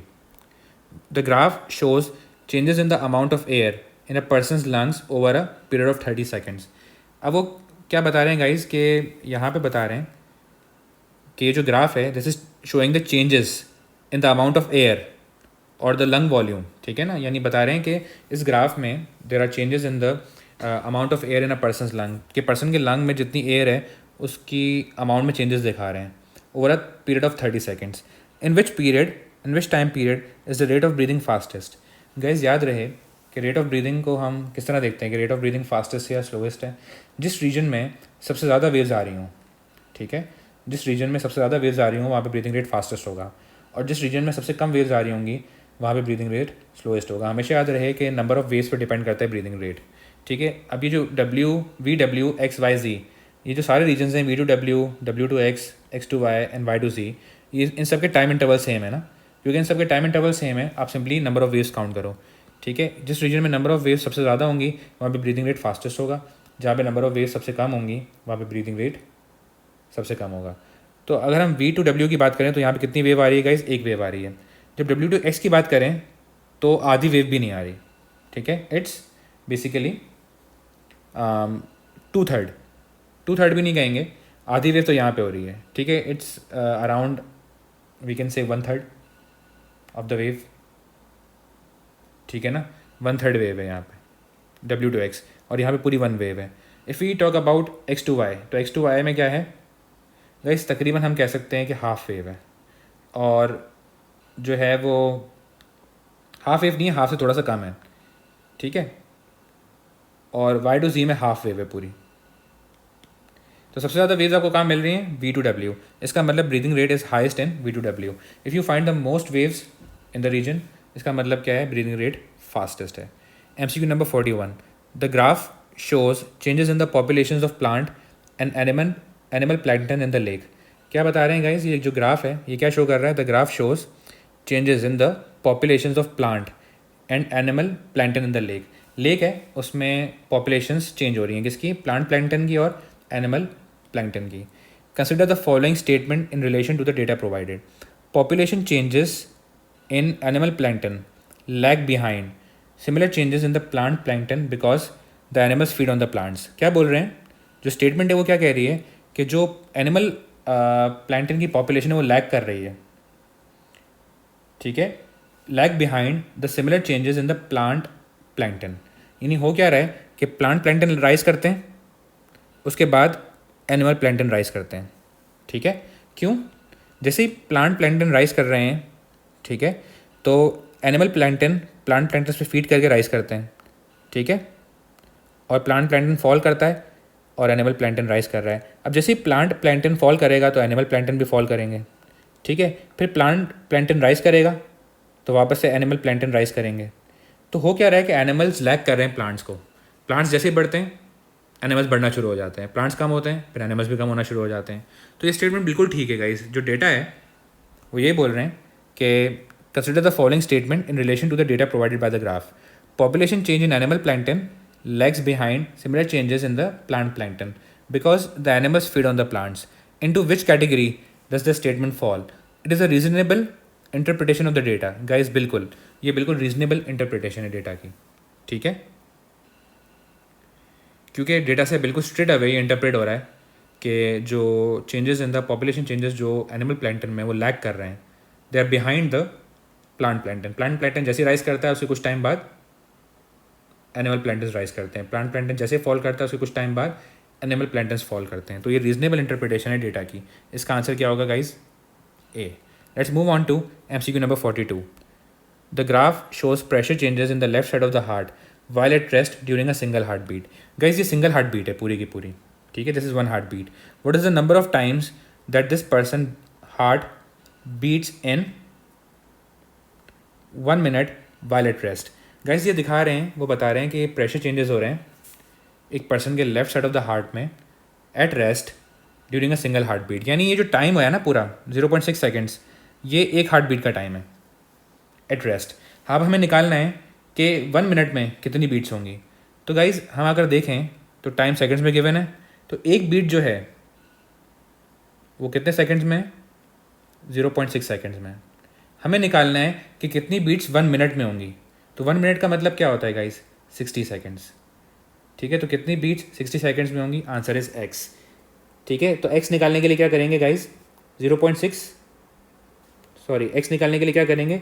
60 divide by 0.6 cross multiply करेंगे ना गाइस, कि 1 बीट 0.6 सेकेंड में हो रही है। तो 60 सेकेंड्स यानी 1 मिनट में कितनी बीट्स होंगी? एक्स क्रॉस मल्टीप्लाई करेंगे तो क्या आंसर आएगा? 60 इंटू 1 डिवाइडेड बाय 0.6। इसका आंसर क्या होगा गाइज? 100। 60 डिवाइड बाय 0.6 इज 100, तो 100 बीट्स पर मिनट होगा यहाँ पे। इसका आंसर होगा C. Let's move on to MCQ number 43। Guys ये बहुत अच्छा MCQ है। The rate of nitrate ion absorption by a root hair cell was measured at different soil nitrate concentrations. At X, the concentration of nitrate in the soil is same as that in the cell. Which graph shows how the rate of absorption varies with nitrate concentration in the soil? Guys बता रहे हैं कि X axis पे nitrate concentration है, soil के अंदर कितना nitrate है, और Y एक्सिस पे रेट ऑफ नाइट्रेट एब्जॉर्प्शन है, यानी सेल्स के अंदर कितना ज़्यादा नाइट्रेट जा रहा है। रेट ऑफ नाइट्रेट एब्जॉर्प्शन का मतलब ये है कि सेल्स के अंदर कितने नाइट्रेट्स एब्जॉर्ब हो रहे हैं, किस रेट पे एब्जॉर्ब हो रहे हैं, और X एक्सिस पे नाइट्रेट आयन की कॉन्सेंट्रेशन है सॉइल के अंदर। कैसे हम सबको पता है कि जो है नाइट्रेट आयन की जो कॉन्सेंट्रेशन है सॉइल के अंदर वो हम बढ़ाएंगे तो ज़्यादा नाइट्रेट्स अंदर जाएंगे ना। एक्स पे क्या बोल रहे हैं? एक्स पे वो बोल रहे हैं कि एट पॉइंट एक्स जो रूट हेयर सेल है, यानी वो पॉइंट एक्स का जिक्र क्या कर रहे हैं गाइज, कि रूट हेयर सेल के अंदर जितना नाइट्रेट है उतना ही नाइट्रेट, जैसे नाइट्रेट 1 रूट हेयर सेल के अंदर जितना नाइट्रेट है उतना ही नाइट्रेट एट एक्स कहाँ पे? सॉइल के अंदर। तो गाइज दोनों जगह नाइट्रेट की कॉन्सेंट्रेशन इक्वल है। Are you getting my point? ये एट एक्स है, सही है। और एक्स के बाद क्या हो रहा है? नाइट्रेट आयन की कॉन्सेंट्रेशन बढ़ाते जा रहे हैं सॉइल के अंदर, यानी सॉइल के अंदर नाइट्रेट बढ़ाते जा रहे हैं, तो ऑब्वियसली नाइट्रेट का अपटेक होगा बाय डिफ्यूजन। लेकिन होता ये है गाइस कि जब नाइट्रेट आयन की कॉन्सेंट्रेशन कम होती है यानी बिफोर एक्स, तब भी नाइट्रेट आयन्स अंदर ही जा रहे होते हैं। इवन अगर N2 कम होगा, सॉइल के अंदर नाइट्रेट कम होगा, एक्स को हटा दो, ठीक है। अगर सॉइल के अंदर नाइट्रेट कम होगा और रूट हेयर के अंदर नाइट्रेट ज़्यादा है, स्टिल नाइट्रेट अंदर जा रहे होते हैं बाय एक्टिव ट्रांसपोर्ट। जब नाइट्रेट्स दोनों जगह बैलेंस हो जाएं तब भी वो अंदर जा रहे होते हैं बाय एक्टिव ट्रांसपोर्ट, ठीक है। और जब नाइट्रेट्स ज़्यादा हो जाएं, यानी मैं आपको तीनों सिनेरियो बता रहा हूँ गाइस, कि देखो हमेशा याद रहे कि गाइस एक्टिव ट्रांसपोर्ट तो चलता रहता है ना,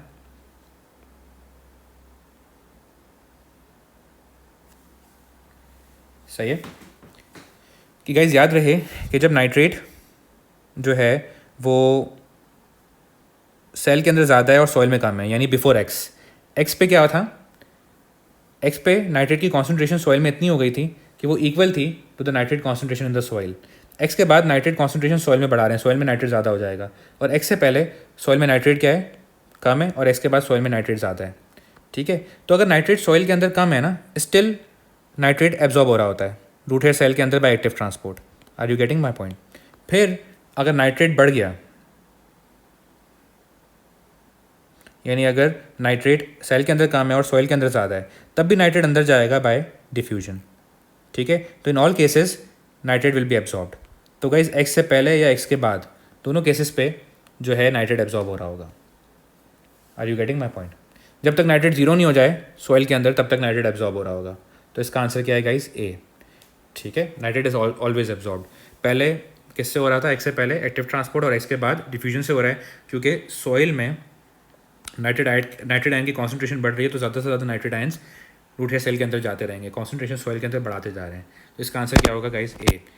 सो after this MCQ we are done with all the difficult MCQs that I had to cover. Guys I hope this video was very helpful for you. तुम सबको सब समझ में आ गया, ठीक है। For more videos subscribe to my YouTube channel. Thank you so much for watching. अल्लाह हाफिज़ एवरीवन।